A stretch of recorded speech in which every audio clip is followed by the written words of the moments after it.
Hey, how you doing? This is John, and welcome to John's Long Box. I'm here with Vinny Tartamella, right? Are you making Yep, sure? Yeah, Tartamella. How you you doing? got it right. Hey, Hey, buddy. Yeah, it's not too bad hanging in there. Working as we do, and making sure we're getting some good product out there. Again, yeah, we got City of Venus 2. Actually, it's I did a collected edition this time around, just because it's been a minute since the first one came out, and now that I'm on Kickstarter, I want to make sure it was going to be more accessible for more people, and it's easier to do it just a trade paperback essentially. And yeah, the sequel is like double the size of the first one, so altogether it's 96 pages. nice, And nice. yeah, so Yeah, something really cool. it's been a while since you've been on. Oh, well over a year, right? I think so. Yeah. Yeah, Trying to yeah, think, it was the art book I think I launched. yeah. You got the art Also, book. I got a couple of books from you. If I was smart, I would have dug them out, but I yeah, never claimed to be smart. it's it's all right, man. Yeah, no, I made sure that yeah, I was gonna make some of those books accessible for people if they haven't gotten them yet. So I have them on the campaign as well. Through the Woods, the hardcover book, Shadow of the Kraken, the art books. So yeah. Forgive anybody who's in the comments right now. My computer is acting weird. You can't see it, but I can't see the comments right now. The computer is doing that thingamajig. Buffering. So once it settles up, I'll be able to activate the comments. Okay. I can't even see you right now, Vinny. There's like a white screen. So Oh shit. yeah, I'm You hoping could it goes away soon. okay, but you can hear me. Yeah, I can hear you. I All can right, see that's you. good. I can see you on the bottom screen, but I All right. can't see you on the top screen because I I, Oh I don't know what happened. yeah, technology, right? Yeah, technology. Boomers got to boom. Even though I'm not a boomer, I might as well. I might as well. Well, it's all that AI stuff. They go, oh, it's going to make life easier, and it made it worse. Yeah, yeah, yeah. AI. Like I got friends that are animators, Mhm. and the whole animation field has been gutted. Oh You know, yeah. guys are changing their careers in their late 40s, early 50s. Hmm. They're not happy. And I mean, I changed my career in my 30s, and that was rough enough. Just Hmm. imagine being a dad and have to start all over again. Yeah. It's been wild, man. There's so many people just losing their jobs left, right, and center. Video game industry, comics, film, TV, you name it. There's a good number of people I know.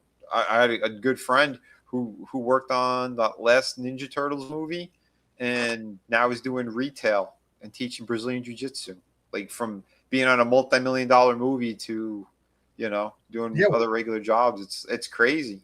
one of my artists that a guy that I'm working with just out of boredom, he was just like, "Hey man, do you need an artist?" I was like, Mhm. "Let me see what you could do." And he draws really good monsters and everything, but he Mhm. he was working on a like practical effects for movies, you know. Jeez. And Yeah. they, when was the last time you saw a movie that had practical effects? What was the last? I mean, they're not even making movies anymore. Yeah. So yeah, Although I do believe what is it, the Guillermo del Toro, the Frankenstein one, there were practical effects yeah, on that, and I think he's like one of the last holdouts. Him and like Quentin yeah, Tarantino won't use any I CGI, think yeah. which is, I mean, that's good. Good, good, Yep. good for artists. And we were talking before live, like we saw this video of a, I can never pronounce his name, the Israeli prime minister, Oh, and that's like, Netanyahu. yeah, is it AI? Is it, I Yeah. believe it's AI, but Yeah, it's three videos, and we saw the craziest things. Like he had multiple fingers. He had a right. wedding ring disappear, reappear. A cup he's drinking filled to the brim, stays filled to the brim after taking a giant gulp. Yeah, Yeah, you think the Mossad is like the greatest intelligence agency in the world. You think they would make better AI videos? You know, one would think, right? are we giving them too much credit now? Because the six finger thing, like Yeah. even I caught that one, and like I said earlier, I'm not the smartest guy in the world. I think if they build more data centers and take out more farms, maybe they'll be able to fix those little glitches. Okay, speaking of glitches, this thing just finally stopped. Thank you, Oh, everybody. good, I'll, good, I'll, I'll acknowledge the chat in a minute. awesome. I, the one with the cough, all I can think of is your country's at war and everybody's in bunkers. I don't believe that you're in Starbucks getting coffee.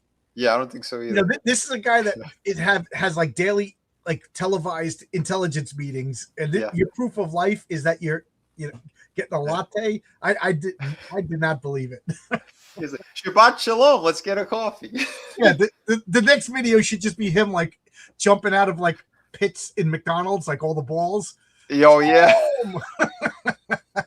Turn him into Grimace. There you go. Yeah, he takes off a Grimace helmet. Holy shit. I'm Do you alive. youngins even know Grimace? Yeah. Holy shit. I gotta ask you, Vinny. I'm sure we talked about this last time. Mhm. With that accent, you could only be from New York or New Jersey originally. Where are you from? Yeah, New York, Queens. Oh, okay. I'm working in Queens right now, but I'm out in Suffolk. Okay. Nice, yeah. Do you still live? You still in Queens? No. I'm down south now, but yeah, no, I lived in Jersey for like a year and a half as well when I worked for McFarlane. Oh, So, okay. Yeah.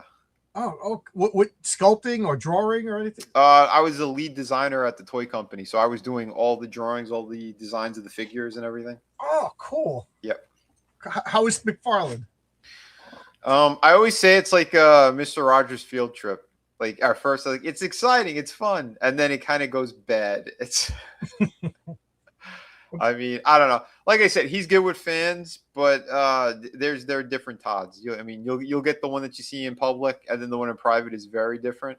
I imagine that. You got to put on you got to put on a different face. Yeah. But I even had designs that came out like this past year as well from like 20 plus years ago. So yeah, I started working for him like right out of high school. And, really? Oh yeah. And I did a lot of stuff, but they kept a lot of things on file, and they kind of revisited some things. So recently they had Spawn the Blood Axe and the Horse. It was like a box set. I believe it's still at GameStop if you got one near you. But yeah, that's one of my designs. I did the full Viking Age line, so it was like 6 figures plus the box one with the horse, and then there were alternate versions when KB Toys was still around. They wanted alternate heads and other things and like paint jobs and stuff. So basically, like you buy the whole set twice essentially. But I did all those designs, all that type of stuff. And recently, that last Kickstarter he did with Medieval Spawn. Yeah. A couple of my designs are there, including the giant shield with like the big skull on it. Like that's my design. Oh wow! So yeah, he went back. How did you get hooked up with McFarlane? It was back in the day. I was collecting the books and stuff. I was a fan, and yeah, we saw they had like they were looking for artists. There was an ad going like, yeah, for our studios. I didn't know exactly what it was going to be, and it turns out it was for the studio in Jersey. Basically, it was the toy design place. So yeah, we sent in a tape. Actually, my brother Frank, he's in the chat right now. It was his idea. Like, why don't we film the artwork instead of just sending them samples? Because they're getting paper, they're getting photos, they're getting all this shit. So I was like, how about we do a video instead? So we sent them a tape, and it stuck out. They were like, what's this? They pop it in. It was like, oh, this is awesome stuff. And I flew up for the interview and basically stayed there. And like, I had about like 3 or 4 years worth of work that ended up coming out of that place. Oh, cool. So, yeah. You said right out of high school. So was that like your first real job working for McFarlane? I had we did restaurant stuff, things like that. But yeah, in the industry, yeah, it was working for God. That's pretty cool. And so are you self-taught? All 100% self-taught. Oh wow, because it sounds like you didn't have time to go to art school if you went right out of high school. Oh, no. Yeah, I used to fight with teachers and stuff too, because like they try to push like bullshit on me. I'm like, I don't want to just draw a shoe. Can I if I'm gonna draw somebody, let's make it a full figure and stuff. Like, I'll do another drawing on the side if you want a shoe, but like I want to do a full I don't want to just do these little dumb things. So can I do a hot lady in a high heel shoe? Yeah, I'll give you the whole leg. Right? Yeah, and it's all that stuff's wild though. That's got to be a teacher's nightmare, is somebody who's actually like more talented than the teacher. You know what I mean? Like, well, yeah, it's funny too because they tried to stick me in the animation department. When it was like an animation class, and I'm like, I don't want to do animation. I wanted to do there was like an AP drawing class, and they said in there you'd have like 2 options. One would be basically like the semester you'd just be doing all sorts of different drawings, and the other one it's like a mix. So part drawing, part sculpting and painting, all sorts of things. I'm like, I want to primarily be a draftsman, an artist like that. That's I have my blinders on. That's what I wanted to do. and she fought me. She's like, there's only one student that's ever done it, and they didn't get such a high score when you had to send your stuff out to the colleges or whatever. And long story short, I did it. And when I did, I got the highest score they've ever seen in that damn class. And she called me up to apologize afterwards, like after I graduated, and I'm like, I don't give a shit. I don't want to talk to her. And I hung up the phone. It's funny, when I went to a Catholic high school, and it was the day before the finals, and the nun said, "We're going to do a review for the final." Yeah, you know, it was European history, and I was talking. Believe it or not, I was talking. I was always the kid who talked in class. I couldn't shut up. I still got no willpower. I like to talk. So she's like, "Mr. Moore, if you don't need this review session, you could just get up and leave." I said, "Oh, thank you." And I got up, and she's like, "Where are you going?" I said, "I don't need this review session." She goes, so I called her bluff, and I left. I went to the cafeteria, and I was saying, so long story short, I'm taking the final. And then like a week later, we're having like a dance. It's the end of the year dance. And she comes up to me. She goes, Mr. Boer. She goes, "You got 100 on the final." She goes, "In 36 years of teaching, I've never had anybody get 100 on my final." I go, "I told you I didn't need your review class." Did you walk out again? Yeah. Holy shit. But that's the thing too. It's like, if like I had like teachers that were I was very cool with. Like, it was like respect for respect. If you're disrespectful or you think like you're above someone else, like I hate that type of shit. Treat everybody like the way you want to be treated is kind of like, my mentality anyway. So, be good and you're going to get good back and vice versa. In my freshman year, I was in biology class, and I wish I could remember the name of the teacher. It turned out to be pretty cool, but we had one textbook short. So I said, "I don't need a textbook." And he was like, "What?" And I said, "I don't need a textbook." I said, "It's only biology." I don't know why I shouldn't have said that. And he goes, okay. And he gave my textbook to somebody else, and he made sure that I wasn't looking for anybody else. Right. And I got the highest grade in the class. I got 100 on the final, And he goes, "I've never seen a kid not have a textbook." I go, "It's only biology." And he laughed at that time. Right. But he was like, like he was so stubborn. He was just like making sure that I wasn't like looking at anybody else. You're like, biology, anatomy. Is I read Playboy. I'm good. Yeah. It's only biology, cells. I used to read that stuff for, I was a good student. I had a good memory, and I was a good reader, and I voraciously read, but I didn't do any homework. I didn't do any classwork. So I could, I would be doing more with my life if I actually applied myself. Well, but everything's crazy anyway. I see my friend Chris Fisk out there. Somebody was asking if I get paid residuals.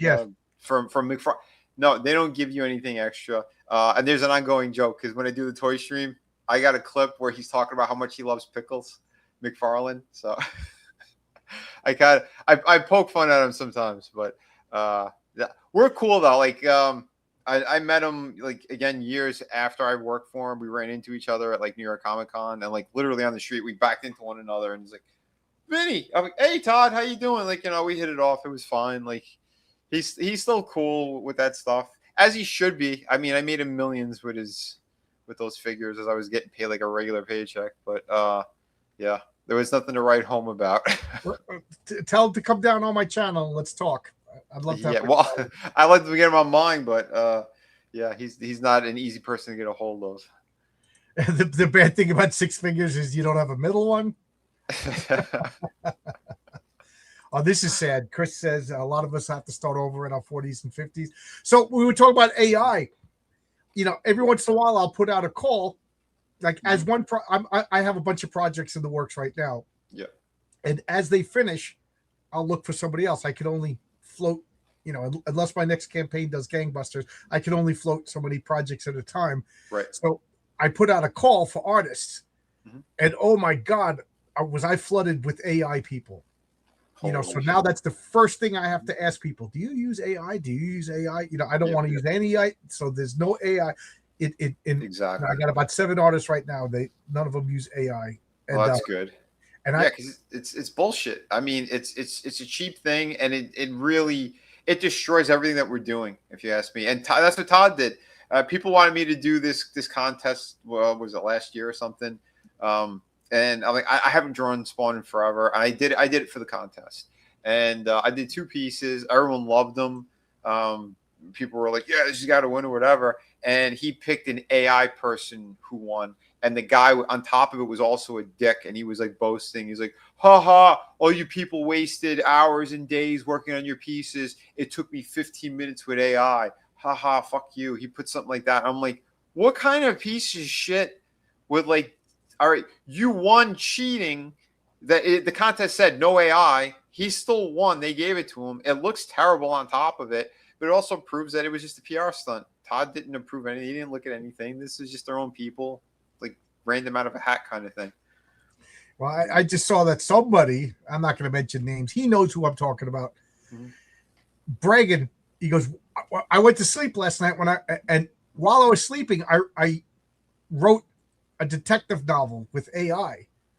He goes, and it's the best detective novel ever written, which, so I got a bunch of questions for that. It's like, how many detective novels did you actually write? Let's talk about these detective novels that you actually, that you actually read, because obviously you must have read hundreds of detective novels to make that claim. Second of, how do you know what's in this book when you posted about it and it was just written last night? I don't know about you, but I can't read an entire novel in one day. Exactly. I've done it only once in my life, and that was, involved a lot of coffee. So and third, why do I want your AI novel? Like he's bragging. He goes, in a couple of years from now, AI novels are going to be so good that everybody. I said, so you're going to put yourself out of business. What if AI novels are going to be so good? Why do I want to buy yours? Yeah. When I could just prompt mine and get whatever I want. Like you're putting these AI people are putting themselves out of business. They don't realize this. Oh, it's like a next level of like mental retardation. Like they don't understand what it's doing and how it's hurting everything. Like they really don't get it. Like I don't use it in any of my artwork. I use it to make my trailer because I don't have extra money to go hire somebody that's going to be thousands of dollars or whatever to do like a 2-minute trailer. But it's all my artwork that's basically animated, and it took months putting it together to make sure it would be as close to what I envisioned. But other than that, like I don't use it on anything else. It's like it's essentially everything's hand drawn, inked, colored on the computer. Like I'll color on Photoshop. I do my own lettering. Everything is as traditional as I could make it or as close to it. But yeah, no AI use on the creations of the projects at all. Yeah, I don't get why these people are bragging about AI. It's I mean ethics, whatever, but it's basically saying you're training it, and then in a couple of years, I'm just going to be able to talk and get something as good as you. I'll never be able to do what you do. You know what I mean? You've been doing it. I don't know how many decades you've been doing what you do. So like. To me, that means your art is valuable to me because I can't replicate it. Nobody can replicate it. Your art is your art. But like the AI people, like they're so short-sighted, I guess is the best word. Yeah, but again, it's a lot of them. They're like these people who they rely on it day in and day out. Like again, with us, we grew up without any of that shit. Like we were able to, as kids, go play baseball, stickball, whatever, hang out with our friends. We don't have to worry about any of that stuff. It's as these people in these newer generations, like they grew up with a phone in their hand, being brainwashed. That's essentially what it is. So as technology advances, like they rely on it more and more. They said it's the first generation where they're dumber than their parents. Like there's a problem there. AI is like the difference between turning on a radio and actually playing an instrument and singing. Well, turning on a radio, I'm hearing music that some human created and composed. It's you know what I mean? It's like, but it's essentially, I get what he's saying. Like, make an effort once in a while. Make an effort. For sure. Yeah. If you're actually creating, rather than just listening or watching or reading something else that was, And I think because AI, all it does is scan. Because when I'm driving, I have an hour commute to work and an hour commute at home. I'll have an idea. And to help me remember the idea, I say things out loud. So I'll turn on Grok and I'll have a conversation. it's not writing anything for me. I'm like, hey, what was the name of that, artist from whatever Renaissance Italy? Oh, it'll tell me the name, tell me that person, and it makes a lot of mistakes. Yeah, it does. And I'm like, that's not who I'm talking about. I'm talking, oh, my bad. And then it'll list like, I'm like, you're making mistake. The next thing you know, I'm yelling at Grok. Yeah. Because it's not good. And I think that's the way AI is going to be. It self-references itself. It's at some point, like incest is bad because the genes get, lack of a better term, fucked up, and you have a retarded baby. Yeah, you end up with flipper kids. Right. And that's what AI is going to do. It's going to reference itself. It's going to reference itself. It's going to reference itself. And I think it's progressing right now. And I think we're going to have like a rounding off point, and it's going to level off. Whereas humans, it is all the same shit, Yeah, Chris is saying too that hallucination thing. Yeah, it's making these silly, crazy mistakes, and then it believes it that it's factual, right? When they're completely wrong. Yeah, I mean, yeah, it's absolutely what's happening. I think like people are like AI is writing like Wikipedia pages, and then it's using them for sources. Like I read Edith Hamilton mythology like over and over and over again. When I was driving, I said, Grok, list the 12 Olympians, because I knew that, and it gave me the wrong answer. And I was like, how? I said, that's not true. In Edith Hamilton's mythology, these are the 12 Olympians. And it was like, oh, my bad. And then it repeated a different wrong answer. Oh, yeah. So like, I'm done. Wow. And yeah. I just like, how do teachers, like kids are just having AI generated papers. And and you know what? I think teachers are just AI grading these papers. They're probably just taking pictures and scanning. It's a lazy society. That's what's happening. And yeah, everyone's so demoralized too. So it's just, everything is just like, we're all kind of floating along. And that's the problem. That's why we got to get back into good creativity, having fun with these things. Like you said, taking out a pencil and paper, starting to draw, write, get creative. That's part of life, is being creative. And most people don't do that. So you write your own stories too, right? You do everything? Oh yeah. Yeah. City of Venus, that's 100% me. Shadow of the Kraken, 100% me. Through the Woods, that one, I came up with the first issue, and I came up with the characters together with my brother Frank. So it kind of sat for a while. Years later, when I wrote the first story, I sent it over to him, and then we kind of spitballed the idea, since it's kind of a co-created project. And we changed an element because it was going to be more of like a horror story, and then we went more ghost instead. And and then my brother, he wrote out issues 2 and 3. We bounced some ideas back and forth one another, but mostly I do everything on my own. But we have other projects too we're going to be working on together. So it's good stuff. It really is. It's fun. I love doing it because I have a connecting universe on top of it. So you're gonna see these characters and stuff in different books or other connecting elements.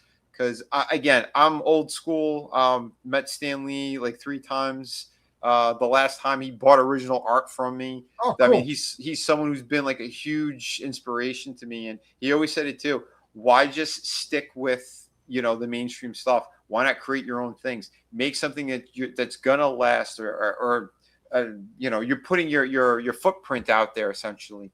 So that's kind of the place I came from with it. I'm like City of Venus.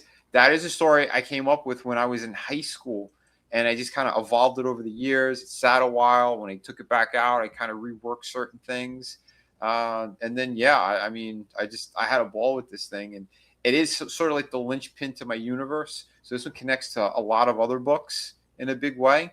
And it's good too, because it's a story that is set so far into the future, where there's so many things that happen, multiple wars, all this kind of thing. And it's sort of like the backdrop is if like those horrible people who are destroying the world today got their way and they really separated themselves from everyone else. That's why like they're in this floating city in the sky where everything else is destroyed. Whatever survivors they found, they experimented on them. So like what you see topside, people think like they're zombies. Not necessarily. You'll see other kind of messed up creatures and things that are roaming around. They are failed experiments, because these people, what their thing is, they want to be immortal. So they're trying to prolong their lives in whatever crazy way that they could imagine. And then we have the introduction of my character from like the first issue. Like we see her, she wakes up on a rooftop. She doesn't know where she is, how she got there. Nothing is what it looks like, what she imagined or remembered. So the viewer is kind of thrown into the story with her. Issue 2, we're going to get even more. We're going to learn more about her. We're going to have fragments of her past and other kind of things that are a little bit askewed.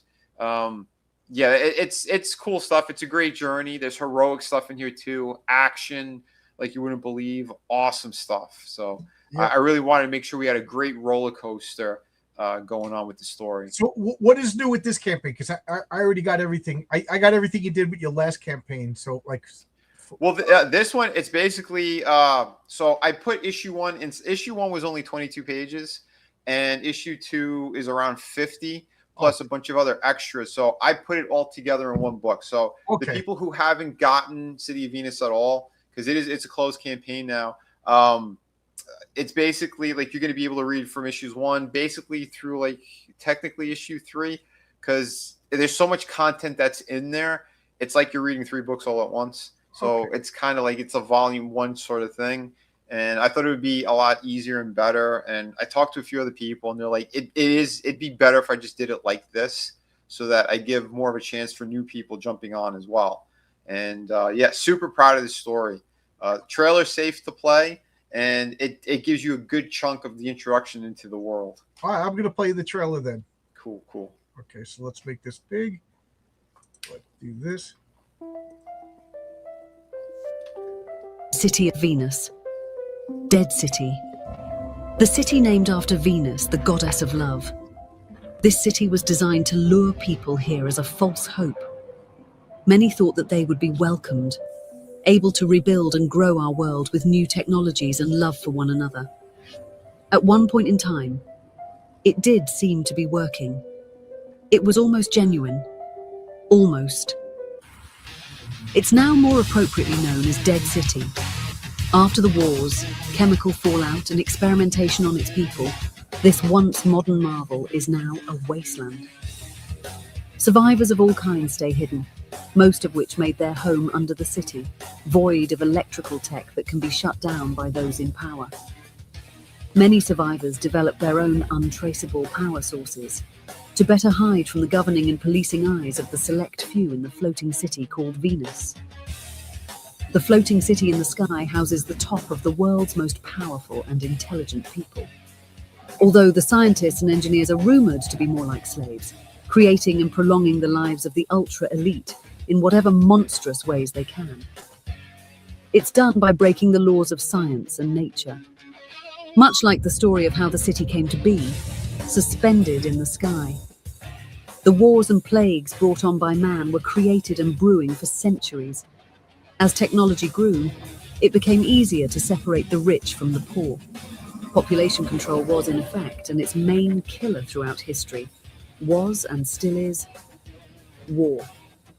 The first massive war that set the destruction of the world into motion hundreds of years ago was the discovery of a new crystal-based element, coveted by all, centridium. It was envisioned to be used as a new and everlasting power source. Its first and only discovery was here, in this very city.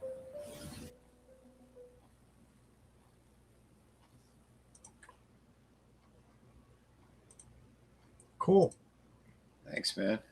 Yeah, I love your art. You're one of my favorite artists as far as drawing women. You know. Oh, thank you, man.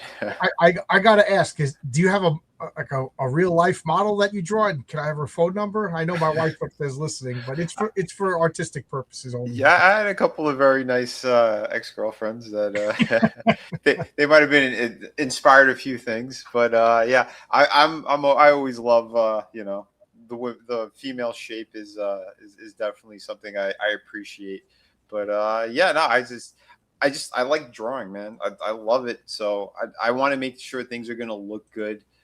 You don't want to see like grotesque looking people unless it's supposed to be in the story. Like they're the monsters. There's your, blue hair land whale. I mean, everybody loves your art. Everybody talks about how well you draw, especially the ladies. But I don't think your coloring gets enough credit. Thank you, man. Yeah. Again, all self-taught. I have certain visions that I'm trying to get down and making sure that it's all going to work properly, and just because color, it puts a lot into I think the atmosphere of what you're going for. If you're looking for something that has like a little more impact on certain pages, or those calm moments, you want more calm colors. Like, you really got to think about those sorts of things. And a lot of my stuff, the approach is being as cinematic as possible. So yeah, like you're coloring. I'm not going to say subtle. Like, this just leaps off. Like, this is more. Thank you.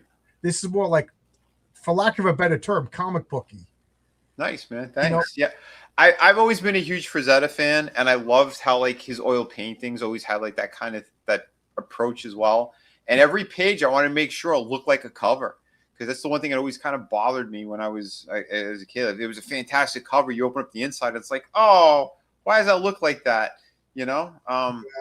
But like, keep it consistent, or when John Buscema did a cover and then the interior looks just like his work, it's like, hell yeah, that's what I'm talking about. That's always one of my pet peeves, is when you see this great color and then you open it up and it's a different inferior artist. Yep. Yeah. So that's why one of my rules is the interior artist for my comics does the cover. Yeah. I'll do a variant, but I'll let everybody know that's a variant. Oh yeah. Absolutely. And thank you, Chris Fisk, man. Yeah, my buddy out there too, he was saying he loves the way I do the skies and stuff. And those are painted. A lot of people thought I was putting photos in there. I'm like, no. I live in some areas, I have lived in a bunch of different areas where like the sunsets are amazing. And, I love photography as well. So whenever I get a chance, like, I would take photos and things, and I'd study off of those. I'd recreate, like I'll take time. I'll do a study of like a beautiful landscape or something. I'll repaint it to get like, to practice, to make sure I got like lighting down correctly, the way clouds in the sky are, things like that. And it all comes into play. Same thing with like learning from life. A lot of people, like, they primarily only learn off of comic books or other drawings. That's fine to learn certain things, but you need to know anatomy, perspective, real life things, architecture. Once you learn that stuff and then you implement it with your influences from comics, then you develop a really good style. Then your approach can get better.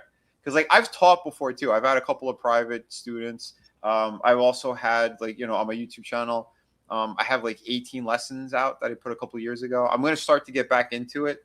As a couple of things I filmed. I was going to do like shorts first, but just to kind of get those baby steps to teach people, learn the fundamentals. Once you learn the fundamentals, then you can progress and get better and better and better and help to build this, I love comic books, and I hate that they're falling apart between shitty editorial, the scam artists that are getting into the industry, because a lot of them are just friends of friends, and oh yeah, well, I'll try you on something, and they don't have what it takes to actually tell these stories or, to make anything impactful. And then you get these shits where like these horrible storylines, like Brand New Day and stuff like that. Like, no one wants that trash. Get back to what these characters are supposed to be, But, one of my big, I'll take. Well, first off, I think comic books are a perfect blend of story and art.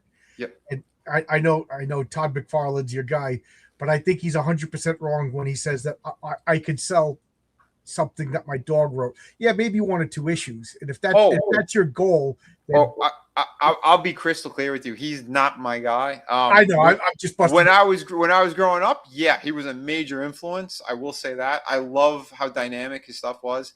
As I started learning the fundamentals, I started to dislike his work more and more. I still like his art. Mm-hmm. But my point being is, like, Todd McFarlane, just make a calendar. If you don't care about the art, if you don't care about the story, then just put out a calendar and we'll call it a day. Well, I agree. I agree with a lot of that too. Yeah. Because I'm sorry, it's a perfect blend. To me, it's 50-50. Right. There is no one's better than the other. When you do that and you start that argument, what you did was you just shot all over the comic book industry, because now you have people pinning against one another. I've seen top writers and top artists fighting over this shit too. And it's like, are you people all like mental right now? We need to boost this stuff up into the right direction. How about we get better artists and better writers to actually work on projects? Early Image is it boomed for what? people kind of think, For a oh, the couple of 90s, early Image only lasted like a year and a half before it started to fall apart. Partially because, let's face it, the story Lazy. sucked, and then the guys didn't have any, work ethic. Yeah, But- I mean, there was super late books. There's a reason why Todd, he stayed #1, and it's because the book was always consistently coming out. Even when he stopped actually drawing it and Capullo came on. And same thing, Capullo wasn't a McFarlane fan. He wasn't, not at all. He became friends with them. Yeah, they worked together and all that stuff. But when Capullo got on the book, which I think was like issues 14 and 15, something like that, when he started, I saw a massive change. Like the composition, storytelling was better. Everything was better. Todd has a great eye for certain things. I will give him that 100%. There's certain things he does really well, but storytelling was not his strong suit. I mean, that's what I was reading up to. Is the thing that I'm harshest on is the storytelling in a comic book. And for those of you who are watching this for the first time, to me, storytelling is the ability for the reader to get the information, to follow the story without being confused, without being disjointed. And I feel the G.I. Joe silent issue is the best comic book ever made in the fact that you get all the information without words. Exactly. Even though I'm a writer, I'm satisfied if you get the story without words, because I wrote those panels. I wrote that this guy's punching this guy. You know what I mean? Sure. So like my words are transferred into my artist, because I can't draw the same. Marvel did that too. Enough said. There was a bunch of books like that where they were releasing. There was no dialogue. And then look up until recently too, that cartoon Primal. Primal is a great example of story. It's a perfect example. And I mean, and there's so much heart in those episodes and stuff. Certain seasons were like, oh my God, I can't believe what they just did.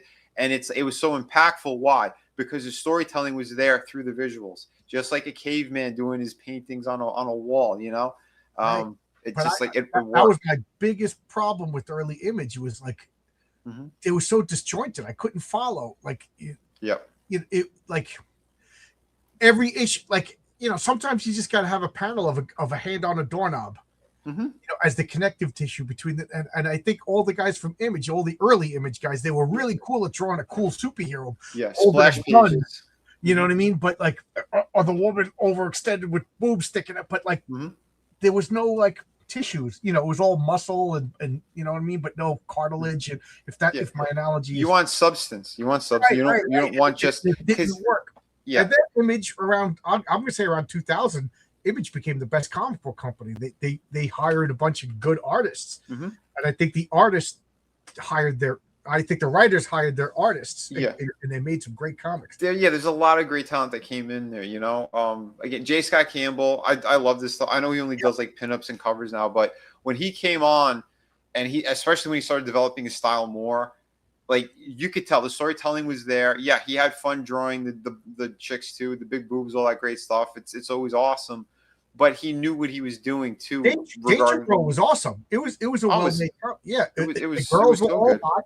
There was a good story, and the storytelling. I was never confused reading that, but like because there's a clarity to it, right? He's another one that I really enjoyed his work too for that same reason. It's clarity, and that's what I try to put in all my pages and stuff too. Even when there's those big moments, those action sequences and stuff, you know what's going on. You could read panel to panel very clearly. You know who the good guy is, the bad guy is, that type of stuff. But you want the story to be there as well. The boring, what would be considered the boring parts and the action parts. It should all flow into an awesome story. That's why I said the roller coaster. You need calm moments.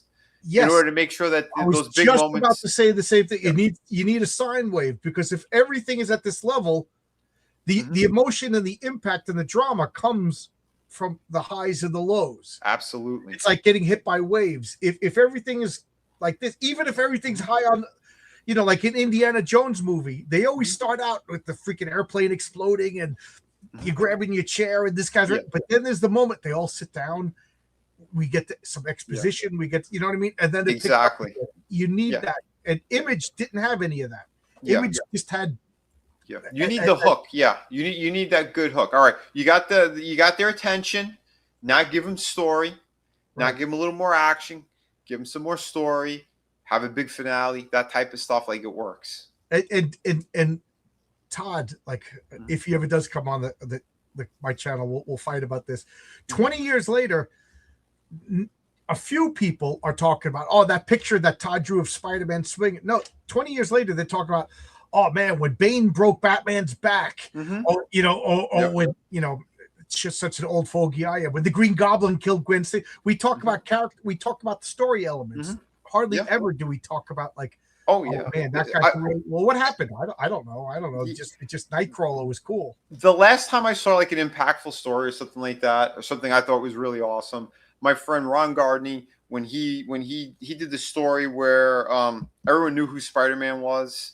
I mean, they had already fucked up Spider-Man, but while he was working with Michael Straczynski. But Ron came up with the story where basically Peter gets so pissed off because Kingpin tries to kill him. He missed and hit Aunt May, so she's in the hospital dying. He swings all the way to the prison, and there you have Kingpin in his suit. Like everyone else they're all wearing their jumpsuits and everything. He's wearing a business suit in prison, like I still own the place. I might be behind bars, but I'm still running the show. And Spider-Man takes off his costume and beats the shit out of Kingpin and going, I don't care how strong or how smart you think you are nothing compared to me. And like with my strength, I could destroy you anytime I want. I could kill you, but I'm showing real power by restraining that. So like, and he like basically he's in the hospital, like he's out cold, and like Ron, he came up with that whole story, and that was that was an impactful moment. But then they screwed it up anyway. But Aunt May, like she's supposed to be old and frail, but she survived being buried alive. She survived being thrown off buildings, being shot. That's one tough old lady. Well, she was supposed to die, and that's when Quesada he destroyed Spider-Man even further after that. Yep. We all saw that clip from Red Letter Media, right? Yeah. With Chris Evans. I have it as a bumper now. Yeah, it really is. Marvel never recovered from that. I think that one more day hurt the Marvel brand, not just Spider-Man. It hurt Marvel. Yeah. Well, first of all, Spider-Man's your mascot, and he's not someone who's supposed to lose. Like, yeah, his life is very tough. He always sacrifices and he does the right thing. But in the end of the day, that's why he has his supermodel wife who's always there to support him no matter what. He's still winning in life on some regard, and he's doing the right thing. Spider-Man is 2 steps backwards, but then 3 steps forward. Yeah. You know what I mean? So he comes across a little bit, but he has to earn it. That's Well, I said it too, man. When I heard about Superior Spider-Man, I'm like, what the hell's that? Oh, everyone's talking about it. And I'm like, what is it? And they go, Doc Ock's mind inside Peter's body. And I'm like, what? Why would you do that? And then what happens? He's banging a midget. Like he's never going to be together with MJ. I'm like, what is this trash? Like, it was just so upsetting. It's like you spit in the face of all the fans. And then they applaud themselves and pat themselves on the back. I know this is so nitpicky, but have you met me? I'm the biggest nitpicky. My wife, she's like, we're going to a movie. Shut your mouth. And then on the way home, she's like, okay, let's hear it. Well, this. But it's Superior. First off, I realized Superior Spider-Man, it wasn't going to be the status quo. So I wasn't as mad as everybody else. I'm like, let's be real.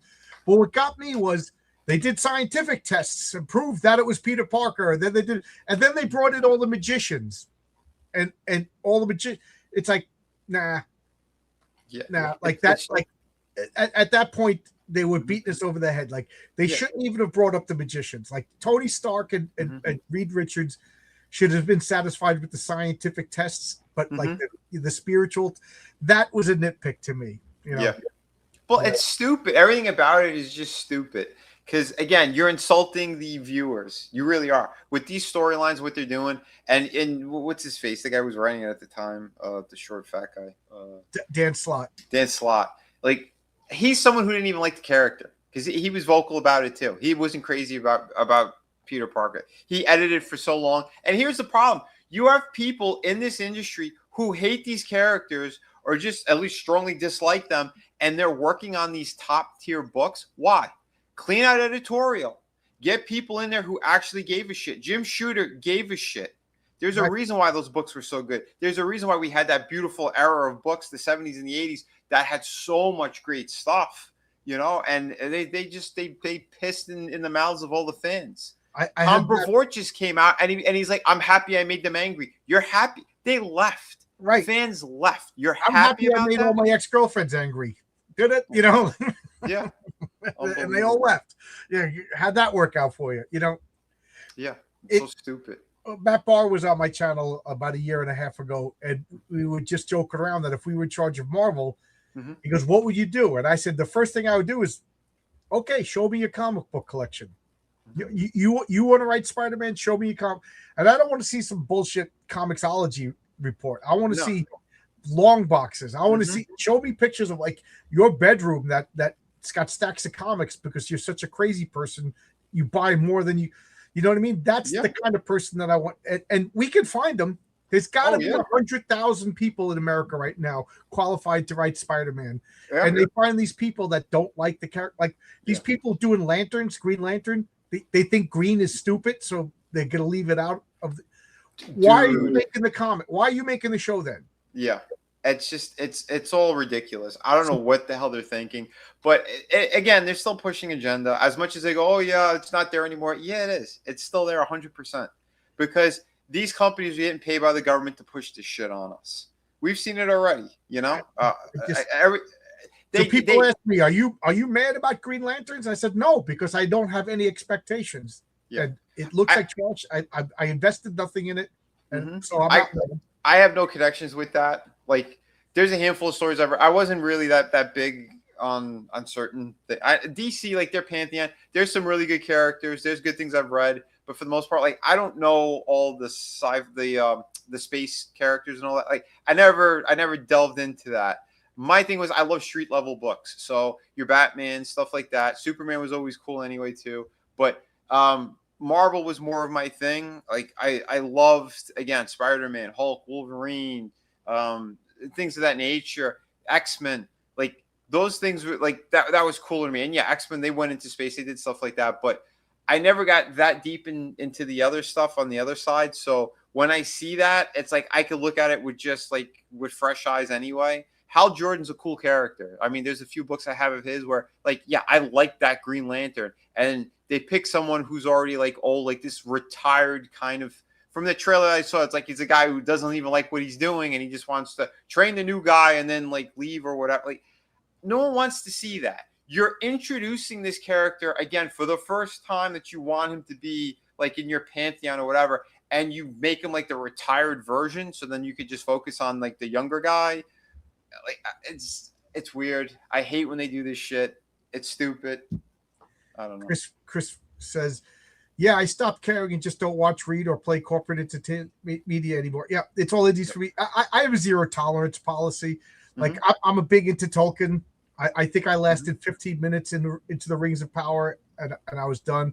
Like if I see race swapping, gender swapping, like I don't care. It like either race and gender means something or it doesn't. And if it doesn't mean anything, then why are you changing it in the first place? Exactly.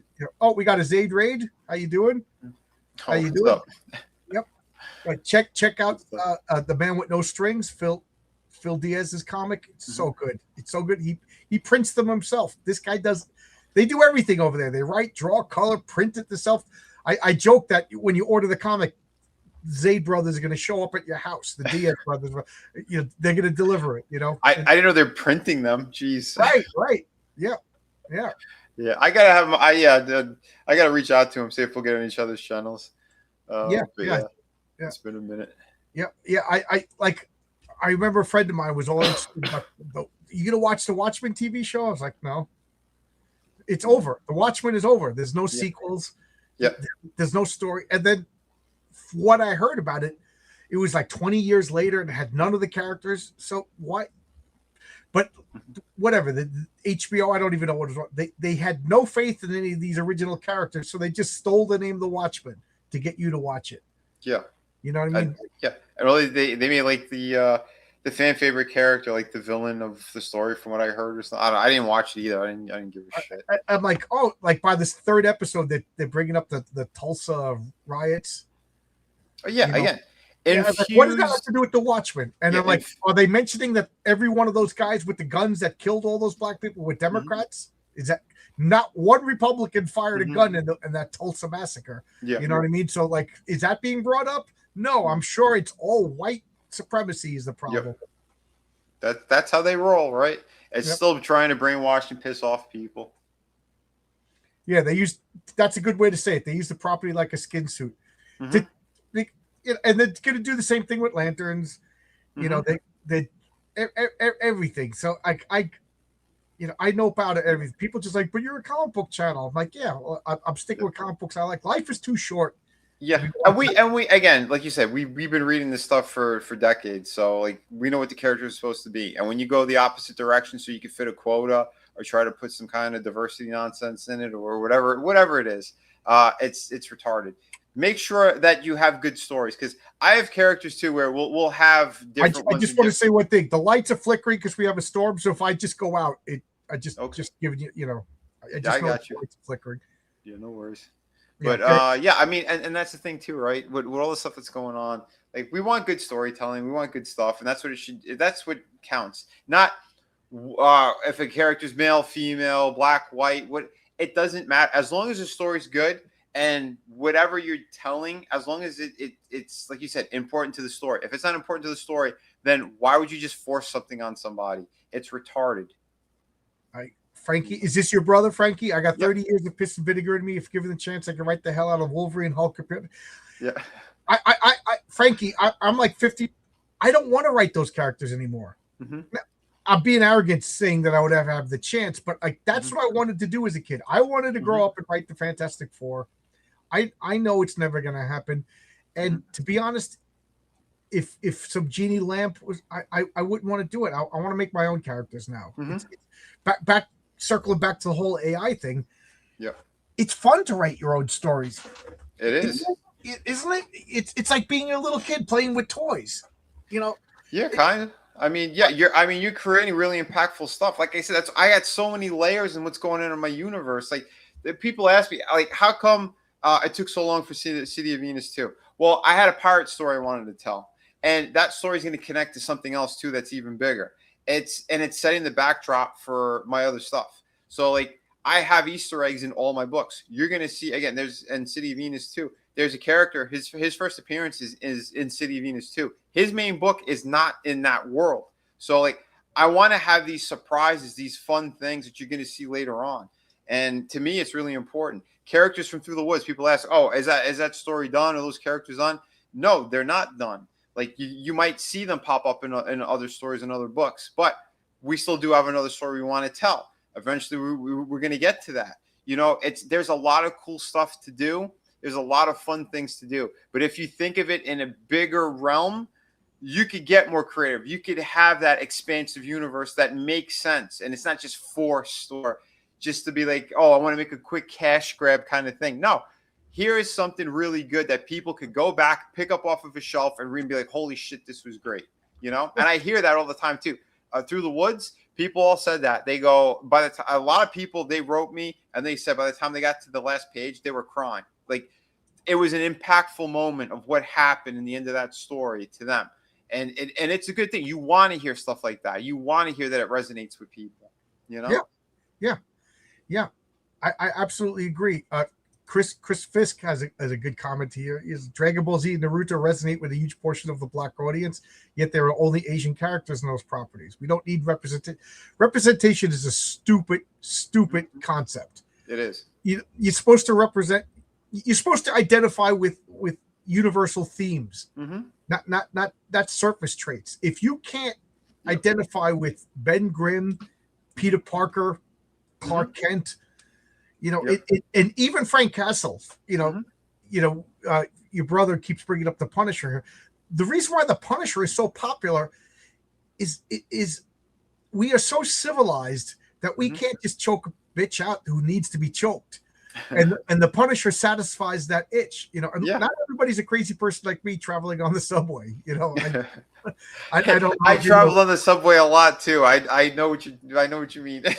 I was on the subway for 6 months for a job up in Spanish Harlem, and in those 6 months I got into 3 fist fights. I'm almost 60. Wow. So You know what I mean? Careful. I identified with Static Shock. Yeah, this guy is so white he glows in the dark. Matthew, good job. Yeah. You know, I identified with Ben Grimm, a big orange rock monster, Jewish guy. You know what I mean? Yeah, the everyman story, or like you said, we've all had those bad days where, like you said, the Punisher, he's something that resonates with a lot of us. Same thing like Wolverine, like all the shit that character's gone through, you know, and he's still doing the right thing, but he's still doing some horrific things too, because that's just part of who he was, you know. Yeah, it's crazy. Both the Shadow of the Kraken movie and porn parody. Oh my God, that would be hentai. Would be better than anything Hollywood could ever think of. Yeah, Keely loves that. There was a joke a long time ago, and he loves saying it. But see, that's another one too. I had people who were on the fence, or they didn't know how they felt about it. I don't know if I want to read a pirate story. They pulled the trigger on it, and they were blown away by the story that I did. So I'm like, pirates are fun. Pirates are fun. Yeah, you know, pirates are just cowboys on the ocean. If you know what I mean. Kinda, and cowboys are just superheroes without powers. You know what I mean? But see, even with that story, like I have bigger things that are going to happen. It's connected to another storyline and stuff. And I'm like, I want to make sure people are going to get a lot out of it. And there's going to be history in this world. There's going to be a lot more. And in fact, that's why even on this campaign, I made sure to put Shadow of the Kraken, Through the Woods. Like if you want a chance at them, you could get them. And then the add-on at checkout, you could put City of Venus. So that way you get multiple chances of getting, you know, my other stories, my other books, so you could see what they are. And everything's 100% complete. Like all the other books, I have them on hand, although some of them are limited. I only have like 25 copies left of Shadow of the Kraken, the art books. The art books together is like 204 pieces of artwork. Like it's massive. Through the Woods, hardcover, that's 100 pages. Plus it comes. And I need to stress again, these are all done already. This is finished. They're all just done. Like the last time you were on my channel. Exactly. The books, I got them right away. There you go, man. And City of Venus too. Like all the work is done. It's 100% finished. I just need the funds in order to print and any additional stuff. When we do the stretch goals, if we hit the stretch goals, it's just to print the extra stuff, and then we're ready to fulfill. So I want to make sure people are well aware of that. Like you're not going to be waiting years for this. If I'm running a campaign, it means it's ready to go. Yeah, my next campaign is going to be 100% done before I even launch the campaign. Mm-hmm. You know. Yeah, I was 3 weeks late, and I was embarrassed by that. Only 3 weeks. You know? Chris Fisk, we got to talk. This is a comic book that needs to be made. You were talking about Vinny, Chris, Frankie. Let's all four of us get together. We got to make like a Punisher versus the Somalian Cowboys of the Sea comic. That'd be hilarious. Yeah, Chris is one of my best friends. Yeah, he's always on my. I got Chris's book. He's great. Yeah. I have some artwork in his book too. Like again, there's fun stuff all over the place. There's amazing, talented people. You know, that's why I started spotlighting more people again too. My last couple of streams, I have 4 creators on. Like, let's show everyone stuff. Let's boost everyone up. Let's have a good time. I do believe a rising tide floats all boats. I do 100% believe in grab an oar and start rowing and helping. You know, mm-hmm. I love promoting other people. I was just arguing with somebody, not arguing. I didn't realize I was arguing with somebody. I was actually making a statement, and then somebody threw it back in my face. But I promote 2-3 times a week. Mm-hmm. Sometimes it's people. You know, I'm the only person that promotes some of these people. Some of the smaller, and I love doing it. It's fun. Yeah. Most of these people never promote me, and a vast majority of them never even back my book. But that's fine, because if we get people with real talent actually delivering their books on time, doing the best they can, we got to repair the reputation, because crowdfunding, for some strange reason, has suffered a hit in the past couple of years. Yeah. Well, it shit the bed with books that are like 5-6 years late. That hurt everything. People attacking other people, that hurts everything. Everyone is sick of the drama and the bullshit. If we get back to the positive stuff, the good stuff, I believe we could make things better again. And my New Year's resolution was to leave all, like, I left all my Discords. A couple of people like, are you okay? I was like, no offense. I just living online too much makes people crazy. So I'm limiting my online stuff. And I told myself I was going to stop out of the drama. Well, it's almost St. Patrick's Day. Well, it is St. Patrick's Day. And I've been drama-free for 3 days. So let's see how long I can keep this. Well, that's good. Tony Griego wants to know, are there chuds under Manhattan? Yes, they're 100% real. The homeless people who live in the subways. And when we work in the subways, the shops actually bribe them to keep them from peeing all over our equipment. Yeah. Oh my God.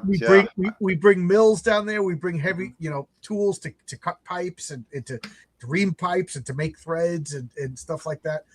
And nobody wants underground cucarachas in your bloodstream. So we bribe them, and to their credit, they do a great job because they know we're going to be down there for 6 months and they're going to have steady income. Like we'll send the apprentice, buy these guys coffee, and they're just like, nobody's gonna mess. It's like a little mafia bribe. You know what I mean? Yep.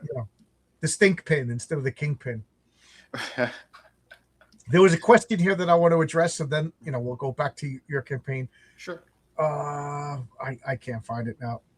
Oh, here it is. Zach Dan wants to know, John, do you count Hestia or Dionysus as part of the 12 Olympians? Yes. And read my story that Arkham, who's in the chat right now, is drawing. I addressed this right. I address it. And that's all I'm going to say. Nice. Cannibalistic humanoid underground dwellers. Yes. Yeah. I that's the scariest thing when you're down below Manhattan, going to work. You spend 10 hours in the darkness with just your light on your helmet. Jeez. And then you're walking back and you see a face that you don't recognize. You ain't calling the cops. Yeah. There's nobody you could call. There's no cell phone signal. Like your partner's 100 feet away in pitch darkness. He might as well not be there. And there's a person just that you didn't notice just staring at you. It is the scariest thing. Shit. It is. And the guy's like, don't, he'll hold up like the coffee that the apprentice. That's it. A little bit of human kindness. Wow. Yeah. Exactly. I know. Kindness goes a long way. Yeah. Kindness goes a long way. So I backed your campaign the first time you came on my channel. I love the books. Thank you, man. Your art is good. I'm looking forward to this. And I even asked you, because I have a female character that I haven't introduced yet that you would just make the ultimate variant cover. I'm down for it. Yeah. That's probably a year away. I'll reach out to you when we get closer if I'm still around. Yeah, hit me up. I do. Like I said too, man. Anytime you want to come on too, if you want to push and promote on my channel too, you're more than welcome. Thank you. But I'm not going to give it. Like I'm joking around because I'm going to launch my campaign after my comic's 100% done. So I tell people, you're waiting for my comic now. You don't realize it, but you're waiting now. So when I launch it, all I have to do is know how many to print, and you'll get it really, really quick. Yeah, that's what I like to do too. I got a bunch of artists working on a bunch. So yeah, I'll be doing the rounds. So I will take you up on that. Awesome. Hell yeah. Oh, we got a question. Chris Fisk wants to know, is there some original artwork on the campaign? Like a bunch of sketch covers? There's a ton of stuff. I got like 20 something pieces. I'm working on another one right now. I don't know how well you can see it. I'm trying out these, I got these acrylic paint markers I found. So I'm doing a Colossus right now. This is just like a headshot, but yeah, I have a ton of artwork that's on the campaign. Beautiful stuff. I got the blank sketch covers. I have some that are just done on boards like this. But yeah, I want to make sure I got a good variety of things for people to choose. And if you do get original artwork, you get a book essentially for free as long as you're buying one of those pieces. Venus comes with it. Cool. Anything we've been talking, man? I can't believe we've been talking for an hour. Yeah, dude, it flies by. It's that New York thing. yeah, to New York. We didn't even mention pizza. We didn't. Rose's Pizzeria. That's my jam. You're in Florida, right? Yeah. You get any good pizza down there? No. Yeah, I'm out in Suffolk, and the pizza's good. Okay. Pizza's good, but every once in a while, like I'll go to Queens, and I'm like, oh yeah, this is so. The pizza in Queens is better, and it really is. I'm working down by the airport, and there's a pizza. Oh man, I asked the name of it like 6 or 7 times. The pizza is so good that on Fridays we order from it. They get like 5 or 6 pies for all the guys. And it's ice cold by the time I get it, and it's still good. It's still great, yeah. It's still good. Oh my god, like, it is amazing. I'll eat 4 slices, and it's funny because the foreman's like, John ate 4 slices. He ain't getting any work done.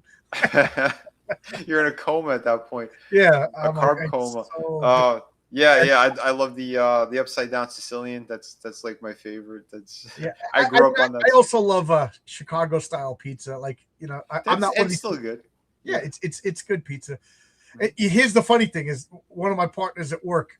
He's like a man child. He's like a big goofy. Mm-hmm. He's like 6'6", but he looks like a 6'6" baby. Like if you were to take Stewie from Family Guy and make him 6'6", that's what this guy looks like. Oh, geez. And he's a great guy too. But Good. as we're eating this pizza, we're all like, "Oh my god, this pizza's ice cold and it's so good." Like I look forward to it every Friday. He just goes, it's not as good as Elio's. What a baby! What a man-child thing to say. Yeah, frozen pizza. Yeah. Holy shit! That's hilarious. Yeah, that's funny. The one thing I can't stand though, like, they don't have chicken rolls down here. And I do miss those, that what are they? The sausage rolls as well. Like they had like different stuff in New York that were just always so good, and it's a shame. I remember I was in Atlanta. Oh God, about 25 years ago, and I was like, we were right by the convention center, so I don't know if this pizza, but so we walk. I was like, we gotta eat something. I'm gonna be nasty. So we went in and we ordered pizza, and me and my friend were just sitting at the table, and I just whispered to him, I go, man, this pizza sucks, and I whispered, but like the guy behind the counter, he took the pizza peel and he put it up and he started swinging the pizza peel at me. I'm like, what the? And he goes, I'm tired of all you New Yorkers. So I grabbed the pizza peel like this, and I twisted it out of his hand, and then I just hit him right in the neck. And I was like, we got to go. And I remember just scooping up the unfinished pizza, and we ran out the door. And my friend's just like, you just punched the pizza guy. I'm like, you saw him hitting me with the pizza peel. Jesus. Where do I go? I can't catch a break. Holy hell. Jesus. I remember the first time I had, what was it, California pizza? Like the franchise thing or whatever. I was in Myrtle Beach or something. Went out with a bunch of people. Yeah, you try the pizza? I'm like, it don't look good. As soon as I ate it, I got sick to my stomach immediately. I'm like, this doesn't even taste like real stuff. This is just shit. It's funny. I moved out to San Diego. I was testing to see if I could live in San Diego. And there was a pizzeria called New York Pizza Department. And they made the news because they had a delivery truck that looked like a cop car. Okay. So, it said New York. They actually bought an old 70s black and white New York City cop car. I guess they bought it from a new movie studio or something. Okay. And they would put the lights on, but the city, like in the Blues Brothers. Yeah, like you can't do that. So they park it right in front of the pizzeria, and they would turn the lights on and stuff like that. So I worked at that pizzeria place, and it was funny because I'm like, New York pizza. I was a part owner of a pizzeria. I was like, wow. So they're like, you're hired, and I started spitting the pizza in the air as I was making it, and they were all like looking at me. And I'm like, well, you say in New York Pizza Department, nobody knows how to spit. Like they use those little trays. They would roll it out and put it on the trays and stuff like that. Okay. I'm spinning, putting it on the peel without a tray. I'm like, you guys aren't New York Pizza Department. What is this? Like, I was like, oh, come on, How did it taste? It was okay. I mean, even bad pizza's okay. But like, again, there's a pizzeria. Like I could walk through it right now. Like I could throw a tennis ball and get it into the parking lot. Oh yeah. And my wife and I on Sundays, we get a pie on the metal tray. I love that. And that's good. I'm like, oh, it's so good. But then I go to Queens and it's no contest. It's you get an old Goomba making that. Yep. It's the best. Yeah. The guy's dying for a cigar. You know what I mean? He's just, Watch, I remember back in the 80s, they used to have the cigarette hanging out of their mouth. I don't want that on the pizza. So the secret ingredient is ash. Yeah. The guy has no shirt on, or he's got the muscle shirt on with hairy arms, and the pizza's hanging on his arm. You know what I mean? It goes to the oven. It comes out. It burns off. Yeah. California Pizza Kitchen is disgusting. Is that where you are in California? Pizza's no. I know he used to live there, but I defended myself against the pizza guy. He started hitting me with the peel, and I was like, this pizza sucks. Like I guess it was the New Yorker whisper that you think it's quiet. Yeah. My wife says to me, John, please, for the love of God, don't try to be quiet when you wake up before me, because when you try to be quiet, you're louder. Just be normal. I could deal with that, but when I'm trying to be quiet, you go to close the door gingerly and you're slamming it. Yeah, I'm like walking like a cartoon character. Thud, thud. Slowly he crept, inch by inch. Now everybody's telling me that pepperoni. Yeah. All right. Now we had the official New York conversation. There you go.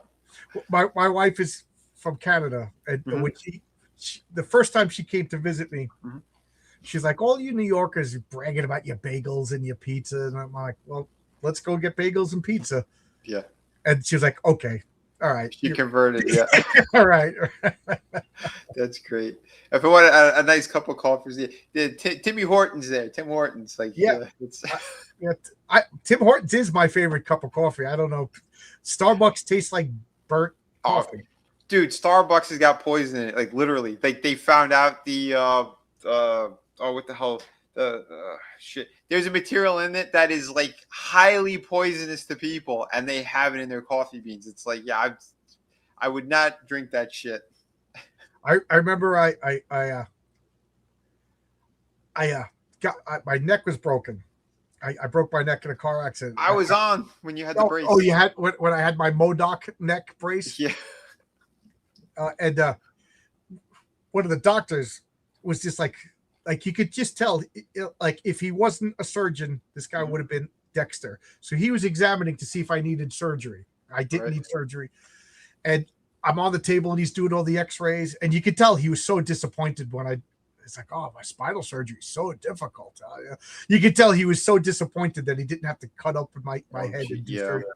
But he was just like, he goes, I was in it. He goes, I'm a coffee guy. He had this big cup of coffee.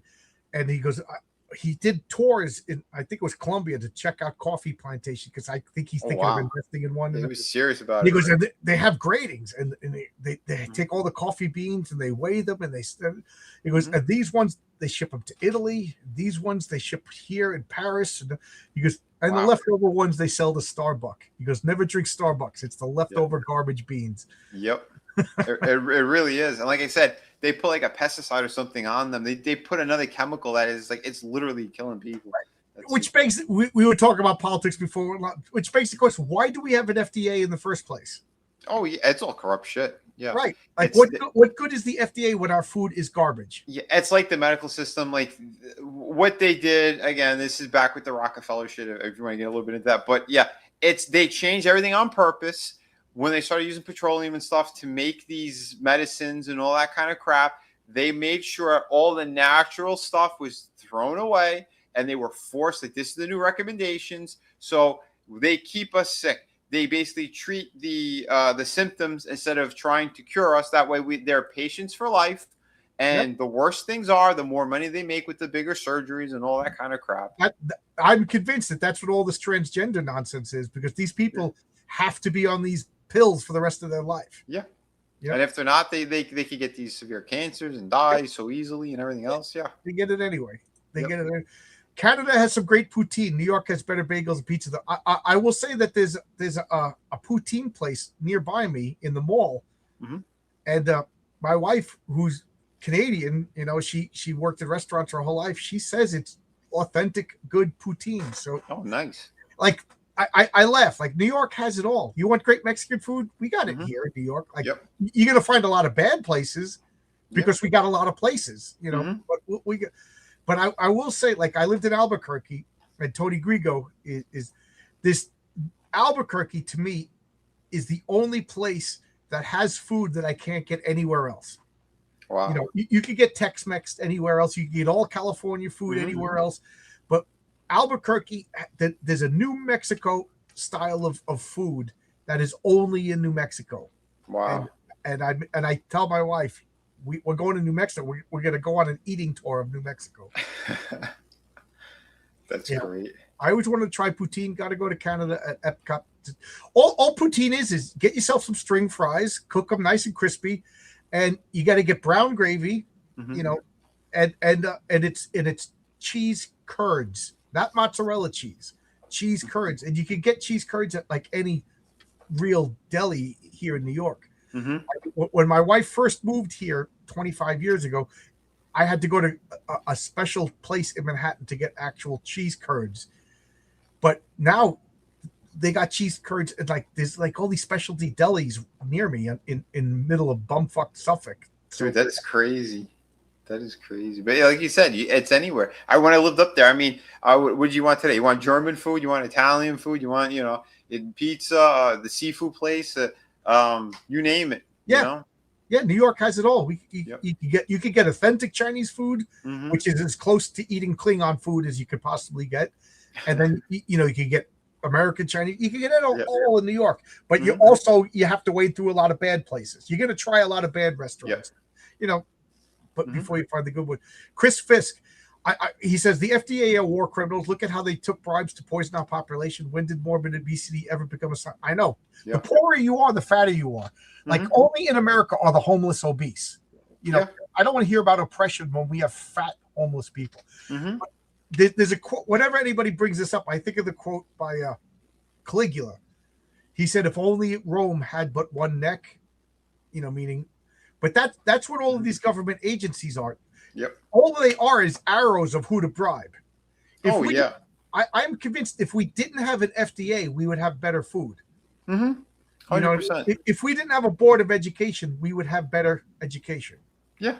All we do, we know who to bribe. We know who to, Exactly. And it's all these other, again, it's someone we mentioned earlier who may or may not be AI. His country had a lot to do with all the bad stuff that's going on right now everywhere. Again, look back to, was it 1913? When they changed everything and they brought in the Federal Reserve, which is not in federal. 1917, Woodrow Wilson, the worst president in the history of the multiverse. Yep. And all the people who were trying to fight against what they were going to do, they happened to go on the Titanic. And all the bad people who were supposed to be on the ship decided not to go on. I mean, I was always skeptical. Before COVID, I believed in conspiracy theories. Mm-hmm. After COVID, if you want to argue that the Earth is flat, I want to hear your evidence. You know what I mean? Like what I thought was ridiculous back then. I don't know. Yeah. What, Again, when there's documented stuff, like I said, what happened with the Rothschilds and all of them, I mean, they helped do all this. And then we found out through the Maxwell stuff, Ghislaine's father, he wrote all the textbooks that we read in schools, I mean, all that stuff. And Ghislaine Maxwell's sister does she approves information for the FBI. Well, she has two sisters. One is still doing what the father used to do with the textbooks in school. So they're changing our history, putting the garbage in there to teach those kids what they want. Right. What the agenda is. And then you have the other sister who's in the tech world. She helped Peter Thiel get his company off the ground. And yeah, she like brokered the deal and the technology that is between the CIA, the Mossad, and the FBI. So you think she's really in prison? And her father was one of the founding members of the Mossad. He was in. Yeah, his ties were insane. He was like, what did they say? A triple. You know what my newest conspiracy theory is now? Newest is Jim Morrison was a psyop. Well, most of them were. If you really want to dive deep, read Kathy O'Brien's books with the MK Ultra stuff. Your mind's going to be blown. Her story was 100% verified from Ted Gunderson, former director of the FBI. Everything she said was factual, true. And the shit she gets into, she talks about from Gerald Ford straight through. They're all into the most disturbing things imaginable, the cult stuff, you name it, Bohemian Grove, everything. It is next level. Yeah, Jim Morrison's father was Admiral Morrison. He was into MK Ultra, and he was a captain of an aircraft carrier, and he pushed for the escalation of the Vietnam War. And then his son becomes a rock star, and who's the producer of The Doors? Phil Rothschild. Well, there you go. Right. What are the odds that an MK Ultra guy who pushed him for war son is now being handled by one of the Rothschilds? And now there's another guy who says that he's not dead. It was witness protection program, Mm-hmm. and he grew up to be Rush Limbaugh. And oh, geez, that's okay. Again, I love a good conspiracy theory. Yeah. Well, then he is dead because Rush Limbaugh's he went. But no, there's a lot of crazy stuff, and yeah, conspiracy theory was a word that the CIA invented in order to try to discredit true stories. I'm waiting for like apologies for my friends who stopped talking to me, from family members who stopped talking to me. Like, I'm right. Oh, it's wild. Well, what do you call it? Elvis was part of it. Ivermectin's like the greatest thing for you. They should get rid of the fluoride. I remember somebody telling me that fluoride made you stupid, and I thought he was a retard. Mm-hmm. If I could remember that guy's name, I would call him up and apologize to him. Yep. Yeah, it's poisoning everybody. It poisons the brain, all that stuff. It's crazy. Yeah, it might help your teeth. Maybe tonight on the Y-Files. Yep. But we don't drink it. You know what I mean? Like there's a lot of substances. Like I'm sure there's ointments that help your skin, but we don't chug them. There's one I saw recently. I was talking to my friend today about it. Do you remember like the tongue scrapers back in the day? They used to be copper, and they said the Rothschilds made sure that they stopped using that because copper, it's antibacterial. And they said, so once you scrape it, it's harder for the bacteria to come back. That's one. Two, it helps with the frequencies in your body, and it helps heal you. So the Rothschild says, no, we're going to stop using copper and all that stuff, and everything's going to be stainless steel. Like, this is the kind of crazy, demented, dark shit that these people were doing. I remember a guy at work was telling me the first Trump election, you got to vote for Hillary Clinton because she's against the 1%.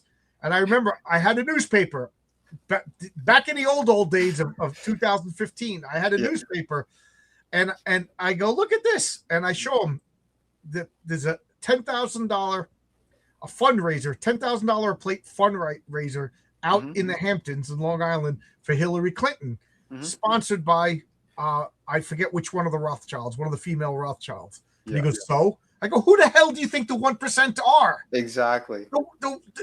When you say 1%, what you're really saying is the Rothschilds. Yeah.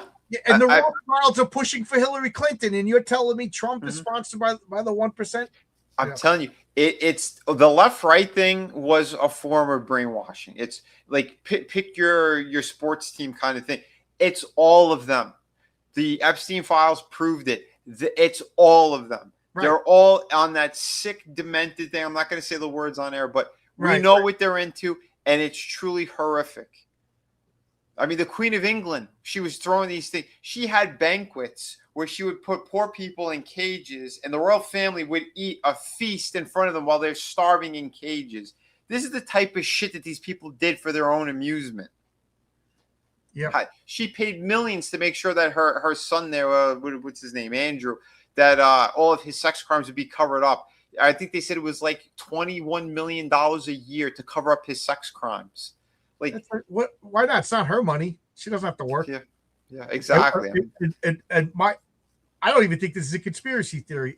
I think King Charles is a Muslim. Well, he's what do you call it? They said they're related to Dracula, the bloodline. Right. That's verified. He went on national television talking about it. He bought Dracula's castle in Romania, and he spends like 6 months out of the year there. I shit you not. I posted this on Twitter the other day, and I thought I was going to get more shit, but people just kind of like, yeah. I said, once you realize that Muhammad is Baphomet, it all makes sense. And that's verifiable. Muhammad is Baphomet. All this shit is connected. The Templars were worshiping Baphomet, and it was a mistranslation of Mahomet.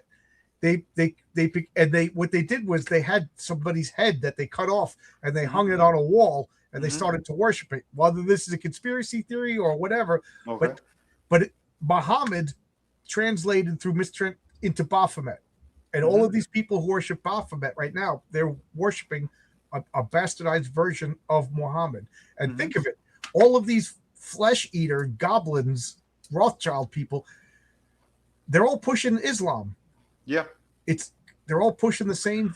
We found out Epstein through the Epstein files. He worked with the former prime minister of Israel in forming ISIS, and they went after the Syrian government.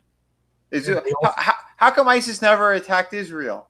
Like they came everywhere else, they attacked everywhere else, but they never went after Israel, which is like a hop, skip, and a jump away, right? My big problem with Israel is the fact that we give them so much money. Like, like the average Israeli citizen costs Americans $35,000.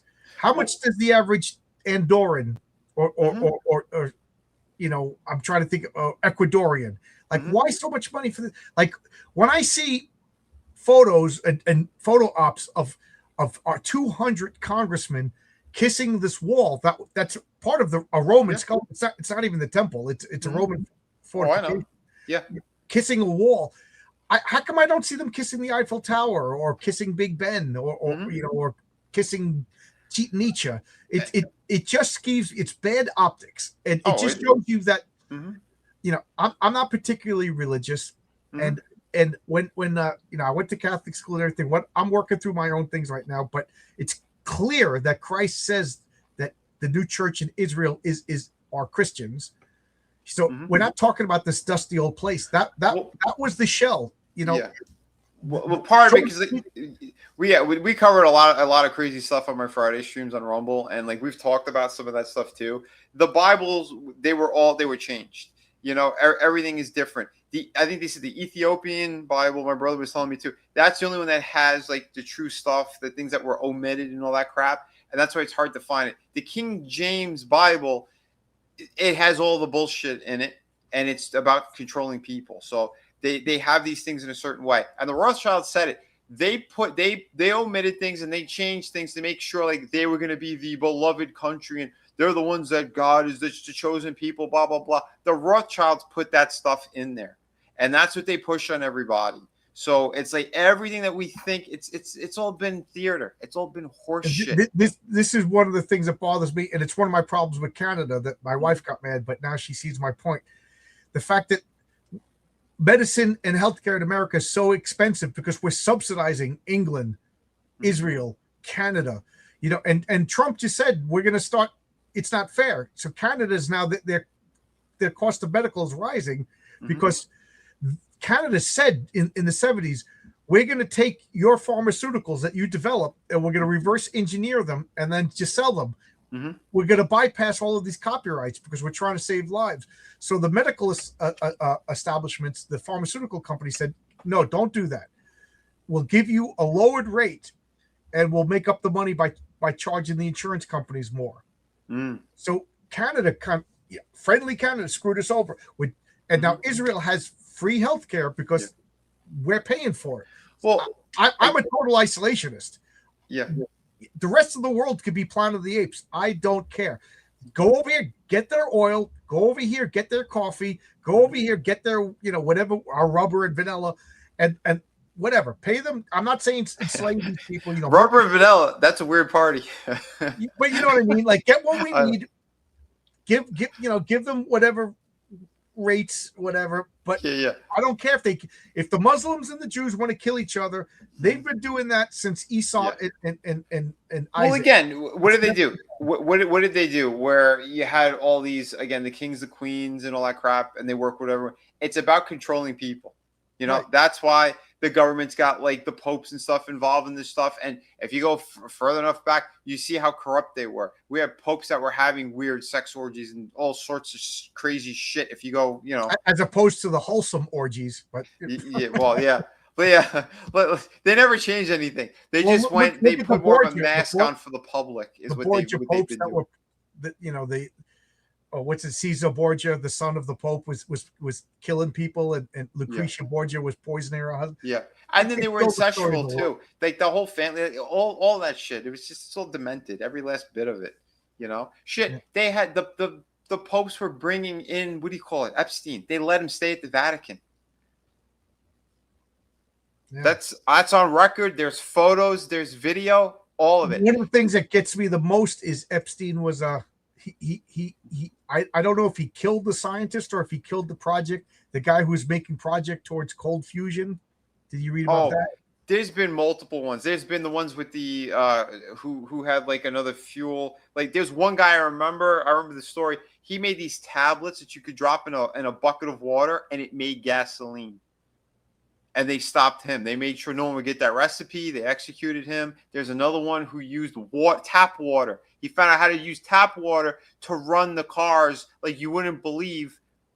He was executed. They don't want people to tap into these things. There's other ways of doing shit. They need total control. That's why they do the bullshit that they do. That's why they poison us. Look at these world leaders. They install all of them. Carney, the other asshole. Like I said, before COVID, mm-hmm. I was just like, these billionaires, they don't want to control the people. They just want to, like, if they're the P words and whatever, like, they just care about their own pleasure. Damn, now I'm starting to think they really do want to control it. Like, yeah, like again, I don't want to get into my religion stuff like that because people, that kind of freaks people out or whatever, or they whatever. But I went from total atheist mm-hmm. to like other like there's no devil, there's no demons, there's no devil. And then I'm like, during COVID, I was like, doesn't matter what I believe. Mm-hmm. What matters is what the rich and powerful believe, and the rich and powerful believe in the devil. They believe like I don't believe in the. This is my old thoughts. I don't believe in the devil, but these people do, mm-hmm. and they're acting out mm-hmm. what they believe to be the devil's wishes. So in an Alan Moore sense, like what Alan Moore says, illusions are real if they affect the real world.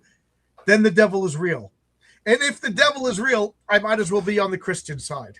Oh yes, you know what I mean. I've come. Yeah. Oh, what's his name? Hickens. What's the name of that atheist from England? Christopher Hitchens. Oh yeah. He admitted. He goes. I'm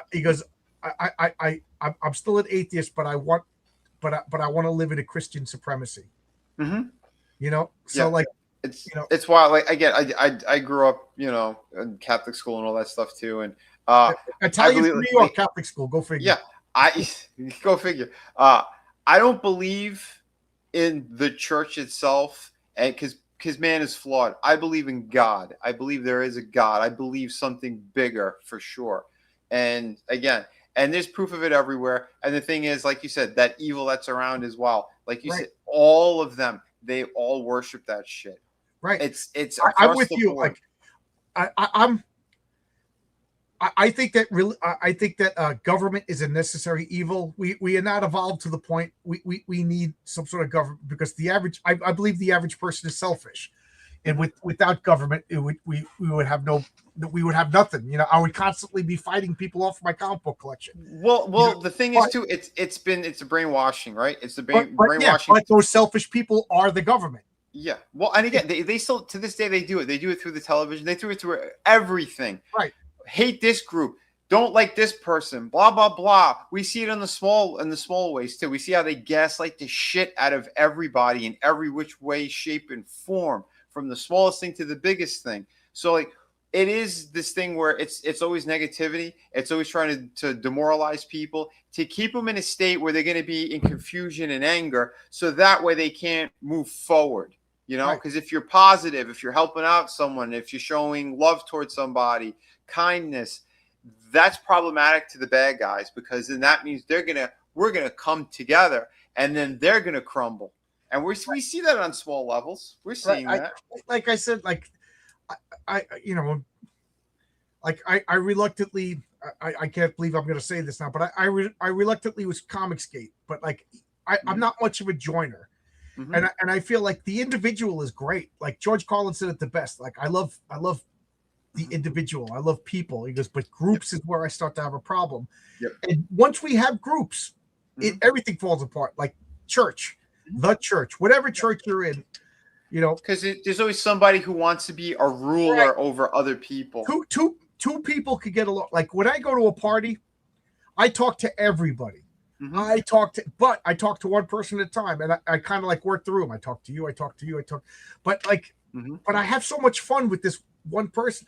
But I don't want to join a group, and then I gotta believe in what this group believes.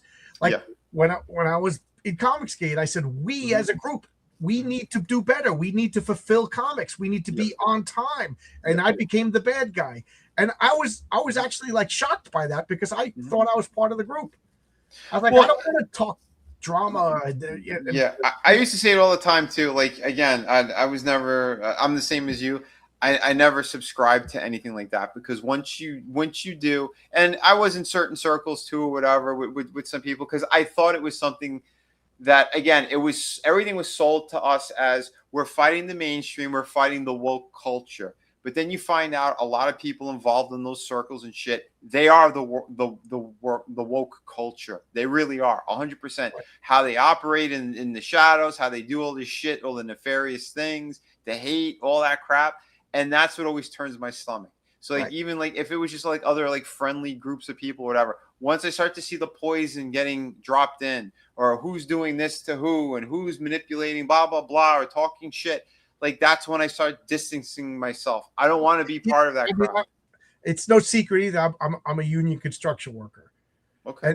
And I do see the need, like when the job ends, I don't want to have to take my resume and start all over again. You know, jobs end, we get a lot of work. We get another job assignment. Like the union is really the only way these temporary jobs can make sense.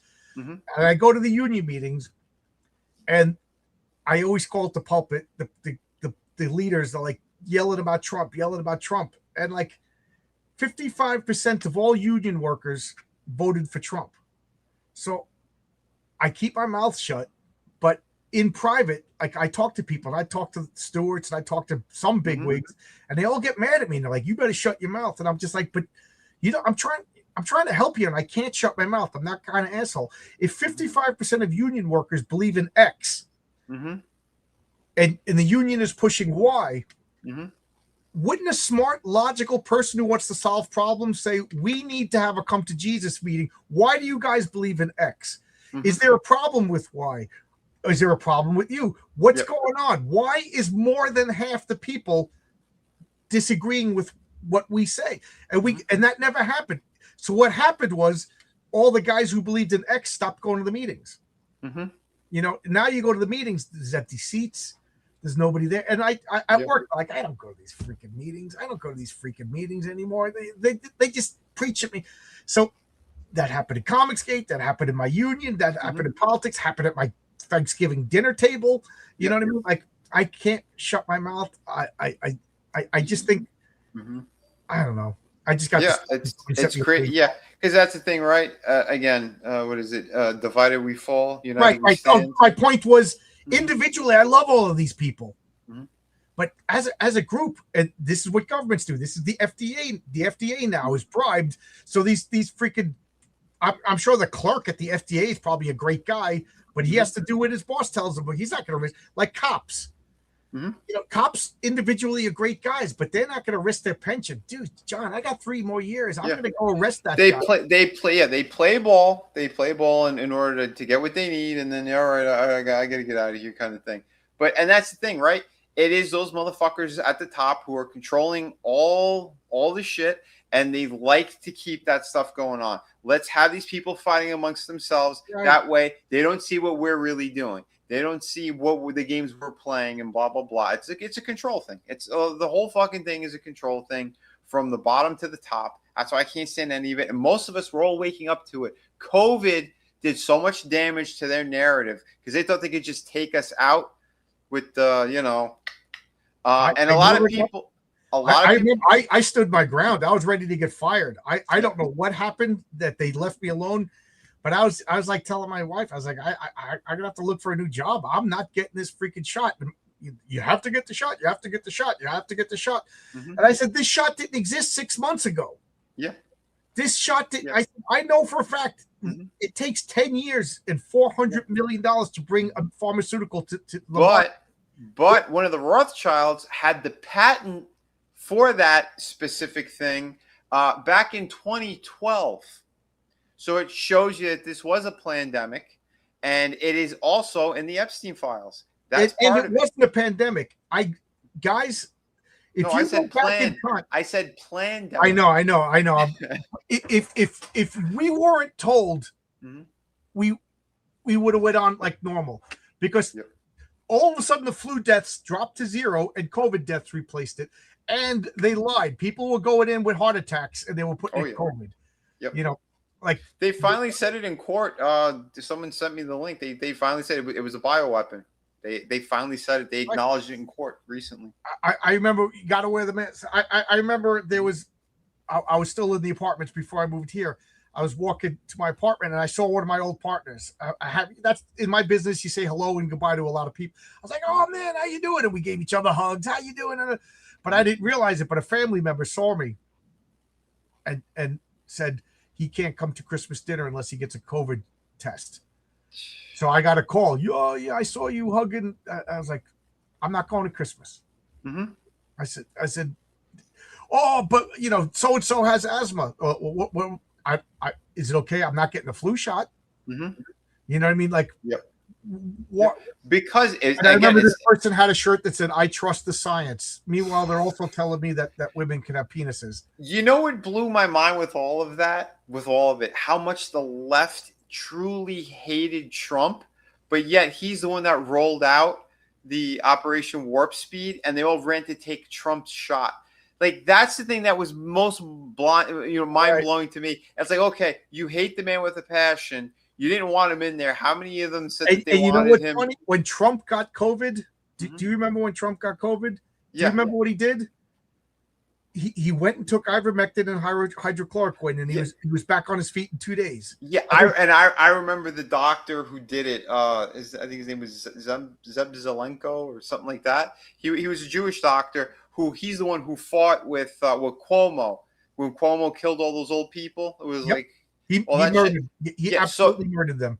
Yeah, so that doctor, he found the proper protocol, saved all these lives, and he said it because Trump was going, I took the shot and I'm okay. He was saying it because everyone else around him told him, yeah, we gave you the shot. And that doctor said, no, we didn't. We gave you the other stuff. They gave him like a booster shot of like vitamin C and stuff like that. But they gave him, like you said, ivermectin and the other one. And it's like, look at this shit. And then when he said that they could disinfect your blood, everybody was like, "Oh, he wants you to drink bleach," Yeah. And then Andrew Cuomo was like, "I never said that," and Joe Rogan's playing clips of him saying, "Hey, Trump said the truth." I got guys at work like, "Oh, Trump told you to drink bleach." I was, no, he didn't. You're getting all high and mighty repeating a freaking lie. Yeah. And here's another thing I knew is nonsense: is Japan absolutely refused the COVID shot. Yep. And they had. First off, they're all skinny. Second off, their food isn't poison. Right. And they used ivermectin. India said, we're not going to take the shots unless we could sue for damages. And they said, absolutely not. So 1 billion potential customers, they said no. And as far as I know, India's still overcrowded. Yeah, well, they're all pouring into here. They're taking all our jobs. So how did India live? Yeah. And then Africa. Mm-hmm. Do you think anybody got COVID shots in Africa? Don't forget, too, India. I mean, they defecate on the streets worse than the New York the subway system. There. Right. So I hate to say it, but I think the shots only went to like first world countries to reduce their population. Yeah, I would say so. Like China, they probably get, but they were probably trying to reduce the population in China anyway. Mm-hmm. I don't believe anything anymore. I'm skeptical about it. Like, you tell me it's a nice day, I'm not going to say anything until I look out the window first. Exactly. And that's what I said too. When they did the lockdowns, people opened up their eyes. They were doing research. They were at home. And a lot of people were like, what the hell is this? What's that? Blah, blah, blah. And they went down the rabbit hole. And the rabbit hole is finding out all this crazy shit that is actually true. And again, what just happened a couple of weeks ago, the files that were dropped verified almost all of this. That piece of shit was involved in everything in every country. He was trying to get his meat hooks into everything because he worked with those other countries with the little hats and stuff like that. And they had their hands in everything.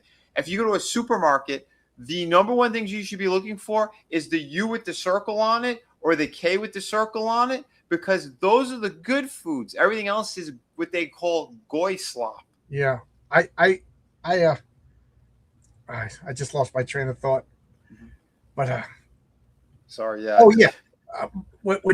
They said, 2 weeks, everybody go home, don't work for 2 weeks. I was like, I've never experienced this in my life. I don't know how this is going to end. Mm-hmm. So I told my wife, I'm going to Pennsylvania. Why? I said, because I'm getting as much ammo as I can. And she was like, "You're out of your mind. You're crazy. You know, blah, blah, blah, blah." I drove, and a friend of mine got all the ammo that we could. Yep. I came back with boxes and boxes of ammo. My wife's like, "Oh, what's wrong with you?" 2 years later, she's just like, she's buying MREs. You know, we got food stockpiled. She's like, "I don't think you got enough ammo." She's like, you know, show me how to use this gun. You know, Nice. Oh, buy this gun. This gun's cute. Let's get this gun. They'll turn into the survivalist. Yeah. I mean, I'm buying a generator, and she goes, "Oh, great! So we have power for an extra 6 hours until we run out of gas." I'm like, "Damn it! So I got to buy a solar generator now." This is crazy, man. This is crazy. Yeah. And then wait until they get rid of all the paper currency, because that's their next big thing. Yep, absolutely. Yeah. That way they can crash it all.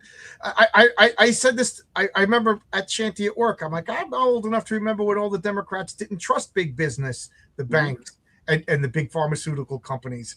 Now you got Rage Against the Machine telling, you know, "F you, I'm going to do what they tell you." You know, the left, like I was a teenage punk rocker, and I remember the punk rockers were rebellion. It's now the dead Kennedys want to cancel their concerts because some of the venues donated money to the Trump campaign. I'm like, oh yeah, you know, because the left is big business, bankers, and pharmaceutical companies. Good job, dead Kennedys. Yeah, it's all ridiculous. Like I said, there is nobody really, because like you said, we were all championing him, and then this whatever he's been doing has been a nightmare, and he's destroying everything. But he's doing it on behalf of Netanyahu, you know, because like again, it's all controlled by certain parties now, and that sucks. I was going to make another point. Now I'm getting sleepy, and I'm forgetting what I was going to say. Sorry, I know. Yeah, it's okay. It's okay. It's fun. It's a fun talk. Yeah, man. I think so. I mean, that's why I like hanging out with New Yorkers too, and people from you know, the tri-state area, because we're all kind of on the same page anyway. What I was going to say is, like, I remember the 80s, and at the 80s, you know, there was bands like Millions of Dead Cops and the Dead Kennedys. There was a band called Jodie Foster's Army. You know, I hate you, Ronald Reagan, and stuff like that. And I was a stupid kid with a mohawk. Like, I hate you, Ronald Reagan. Man, I wish I could go back to the 80s. I mean, like, we had the religious right in charge. You know, we had the PMRC and stuff like that. You know, and that. But like, we had great comic books. Like, look at any people, like you see the movies that came out. Like, all those movies came out in the same year. Like nowadays, like years go by before there's a movie that we even care about. Oh, for sure. Now they're just copying all the stuff that came out in the 80s and destroying it. Like, man, I want the Christian right to oppress us like they did back in the 80s.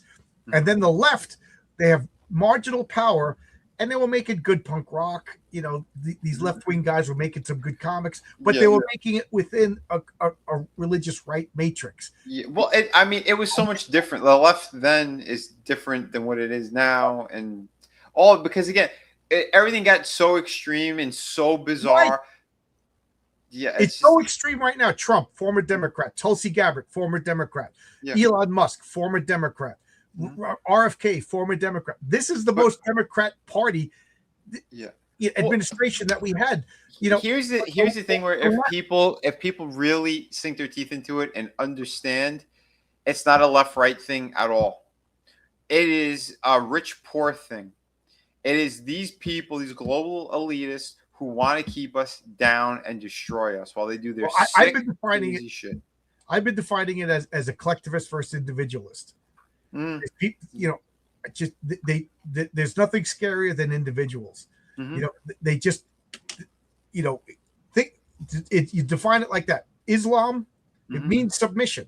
It's the perfect tool to collectivize everybody. You know, communism, obviously, you know, progressivism. These are all collectivist stuff. It's there's a Republican Party, but like, you know, we got to do something to vote against these people. But like, we are destroying the individual. We are destroying Western culture, because the Western culture, we believe in inalienable rights and individualism. China doesn't believe in it. Africa doesn't believe in it. India doesn't believe in it. Yep. Japan doesn't believe in it. Only the West, and that's the West. And I used to say it was just the Western. Now I'm starting to think it's a Christian. Since the Epstein files, I can't believe I'm saying this. They're also going after Christians. Yeah, they are. For the most of human history, like look at the Roman Empire. The Roman Empire was the proto, like Greece and the Roman Empire was the prototype for individual rights. But they were still torturing people. They had sex slaves. They had cannibalism and stuff like that. It was only once Christianity became in power that all of the stuff that the Epstein people want to do became bad. If it wasn't for Christianity, these people would be doing it in public. So it shows you how. With 6 weeks ago, I wouldn't have been saying this, but I was like convinced that they want to get rid of individualities and therefore Western civilization. But now they need to get rid of Christianity because all that stuff that they wanted to, only Christianity says it's bad. Well, and that's the thing, because again, we've seen them trying to normalize the Pedialyte stuff, right? California passed these bills where those adults could be with like 14-year-olds and all. They're trying to normalize this shit as much as possible because, like you said, they want to get rid of religion. They want to get rid of anything that is like believing in God and Christianity and, Well, again, they don't want to get rid of religion. They're pushing Islam. No. Yeah, but you know what I mean? I'm sorry, a Catholic and Christian faith. They want to get rid of all that stuff because it exposes, like you said, the bad that they're doing. Yeah, the Muslim shit, again, this is all, like you said, to control people. Because remember they tried it with the black, white, and the racism stuff. They tried it with the gay lesbian community. They tried doing all these things to get people to fight one another. Now they're using the Muslims and now they're doing, migration replacement. They're doing everything that they could to fuck us all over. And they're using AI now to do it. Because like Chris says a lot too, it's usually, AI is, if it's not artificial intelligence, it's another Indian. So, well, I mean, you're a good Catholic boy. You heard about the great diaspora. When the Assyrians, when they took over the Assyrian Empire, they would come in and they would slaughter people. They invented terrorism. They would pile skulls to intimidate the people into compliance. And then the other thing they do is they would scatter people. So they would, the 10 tribes of the 10 lost tribes, where'd they go? They were taken by the Assyrians. They were put over here in Babylon, and they were put over here, put over there. That's why the Jews went all over the place, so that they didn't have a unified. They couldn't unify and they couldn't revolt because they were too busy fighting that. And then the people in Chaldea are like, we don't want these foreigners over here, and and they're right. They don't want those foreigners. And then the foreigners, they don't want to be there, but they're forced to. Same thing. Then when we brought the African slaves to America, we didn't put the same tribes people in the same areas. They couldn't communicate with each other. And they're doing the same thing now. This is diaspora. We're diluting, and I've been calling this since the 90s. We're bringing in Indians who have no cultural significance to us. A little bit of Indians, they assimilate, they grow up, whatever. But I mean, Tim Hortons might as well be a Bombay company right now. Yeah. It's and they're doing this on purpose. It's the diaspora. So we have a unified culture. We're off balance, and it's divide and conquer. But and again, the Uniparty is controlled by all these top people anyway, and this is why they're doing the shit that they're doing. They want to keep us under their thumb, and they want to destroy shit even further. This stuff where they're continuing this thing where it's leading into World War III is next level insanity that's going to fuck over everything and everyone. All of Europe is falling apart. We're falling apart. Everyone's saying no to this stuff. No one wants to help out over there because, this was a colossal mistake. And they're learning it firsthand. They're trying to gaslight the public on these television programs. Yeah, we're winning. We're doing this. What are you winning? What did you do? What did you accomplish that is amazing? Right now, you're fucking us all over. Prices are skyrocketing. Nobody wants to spend money. Everything's falling apart. Tell us what your big plan is, because he doesn't know. I said this before we went live, but it's not like an anti-Semitic thing or anything like that. But if the Yetu is dead, I look at it as, well, you start wars and the guy who wanted the war, the guy who's been cheerleading for the war for 30 years, was killed in like the first day of the action. If he's dead, I look at that as like good, not because he's Israel, but because like if the world leader who's cheering and pushing for the war, if this person could suffer immediate casualties in his family, that's going to make all the world leaders go, hey man, they could get me. These missiles now can get me. You know, so you know, maybe Macron and Putin and all these people like, these guys can get me now. It's one thing to send mindless sheep into battle, but it's another thing for a hypersonic missile to take me out. So, for sure, dude. Yeah, they're all shitting their pants right now, and that's the thing too. It's the Zionists that are, you know, it's that whole thing. It's not Jews. It's not any specific group. It is the Zionist government that is doing that shit. Again, Netanyahu. Who knows what the fuck he has in his private vaults? You know, regarding all that shit with Trump, the Epstein shit. We don't know the full facts. We don't know all that stuff, and we're never going to know the full stuff. No one's getting arrested. We know how horrific all this shit truly is. That got released, and there's zero arrest. Zero. When Prince Andrew got arrested, what happened? They let him back out like the day later. You know? Everything is just bullshit now. Prince Andrew is why is he getting arrested? Because he's the next, you know, he's a legitimate threat to the Muslim king. So we could sacrifice him, but not even. Like I said, nothing happened. He's out. He's out. They protect their own.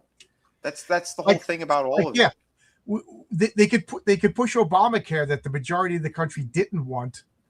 Yeah, through the vote, but the SAVE Act they can't pass. Yeah, I don't know. I don't know what point. All I know is George Washington loaded his musket for a lot less than this. Oh, for sure. You know what they did to our kids alone, what they did to everything. It's like, and we're letting them walk around like they're able to do all the stocks trading that they're doing, all this illegal shit, hurting everybody. Yeah, I don't know if he got taken out or not, but like the 8-ball says, all signs point to yes. That's about as close as I can say right now. Yeah. Chris, if you look at all the AI videos, because there's like 3 of them now that they're finding all the artifacts that's AI, and they're like, well, what the hell's really going on? And I heard that they lied about Sharon or something like that. They, you know, being alive when he was really dead.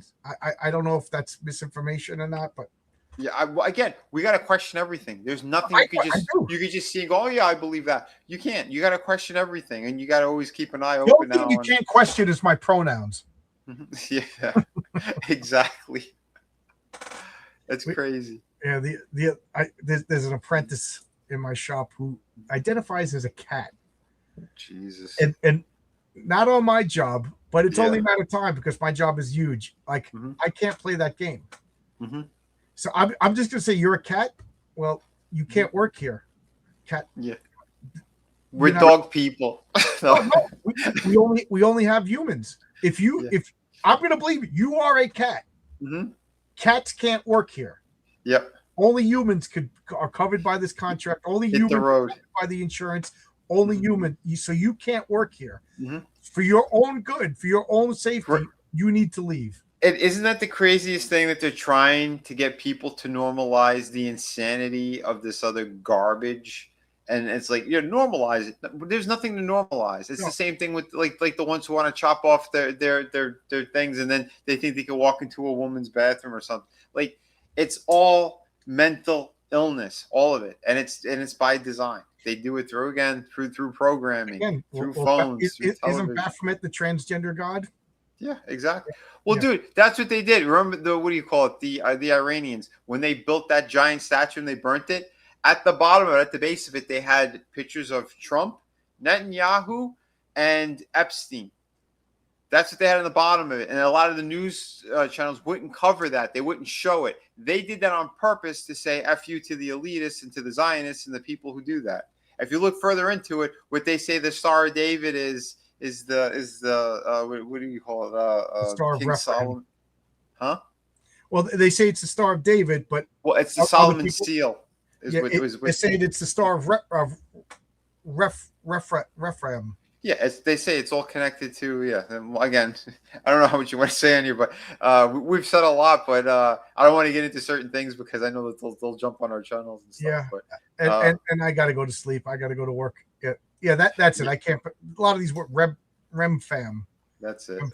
Sounds like something a carburetor needs to get adjusted. That's crazy. But I got to get going. So let's bring up your campaign one last time. I know we're supposed to be talking comic books.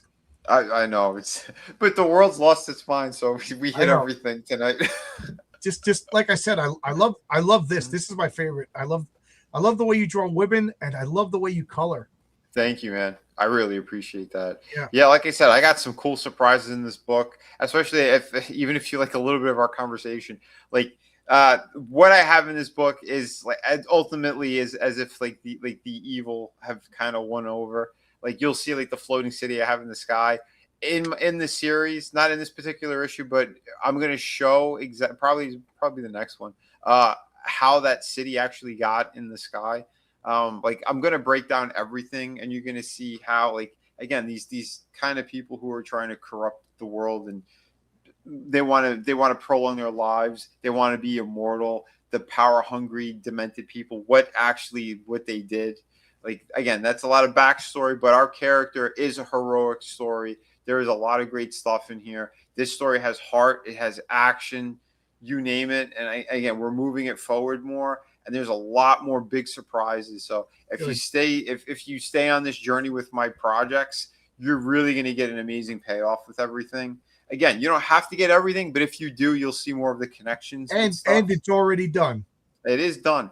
96 pages, ready for the printer.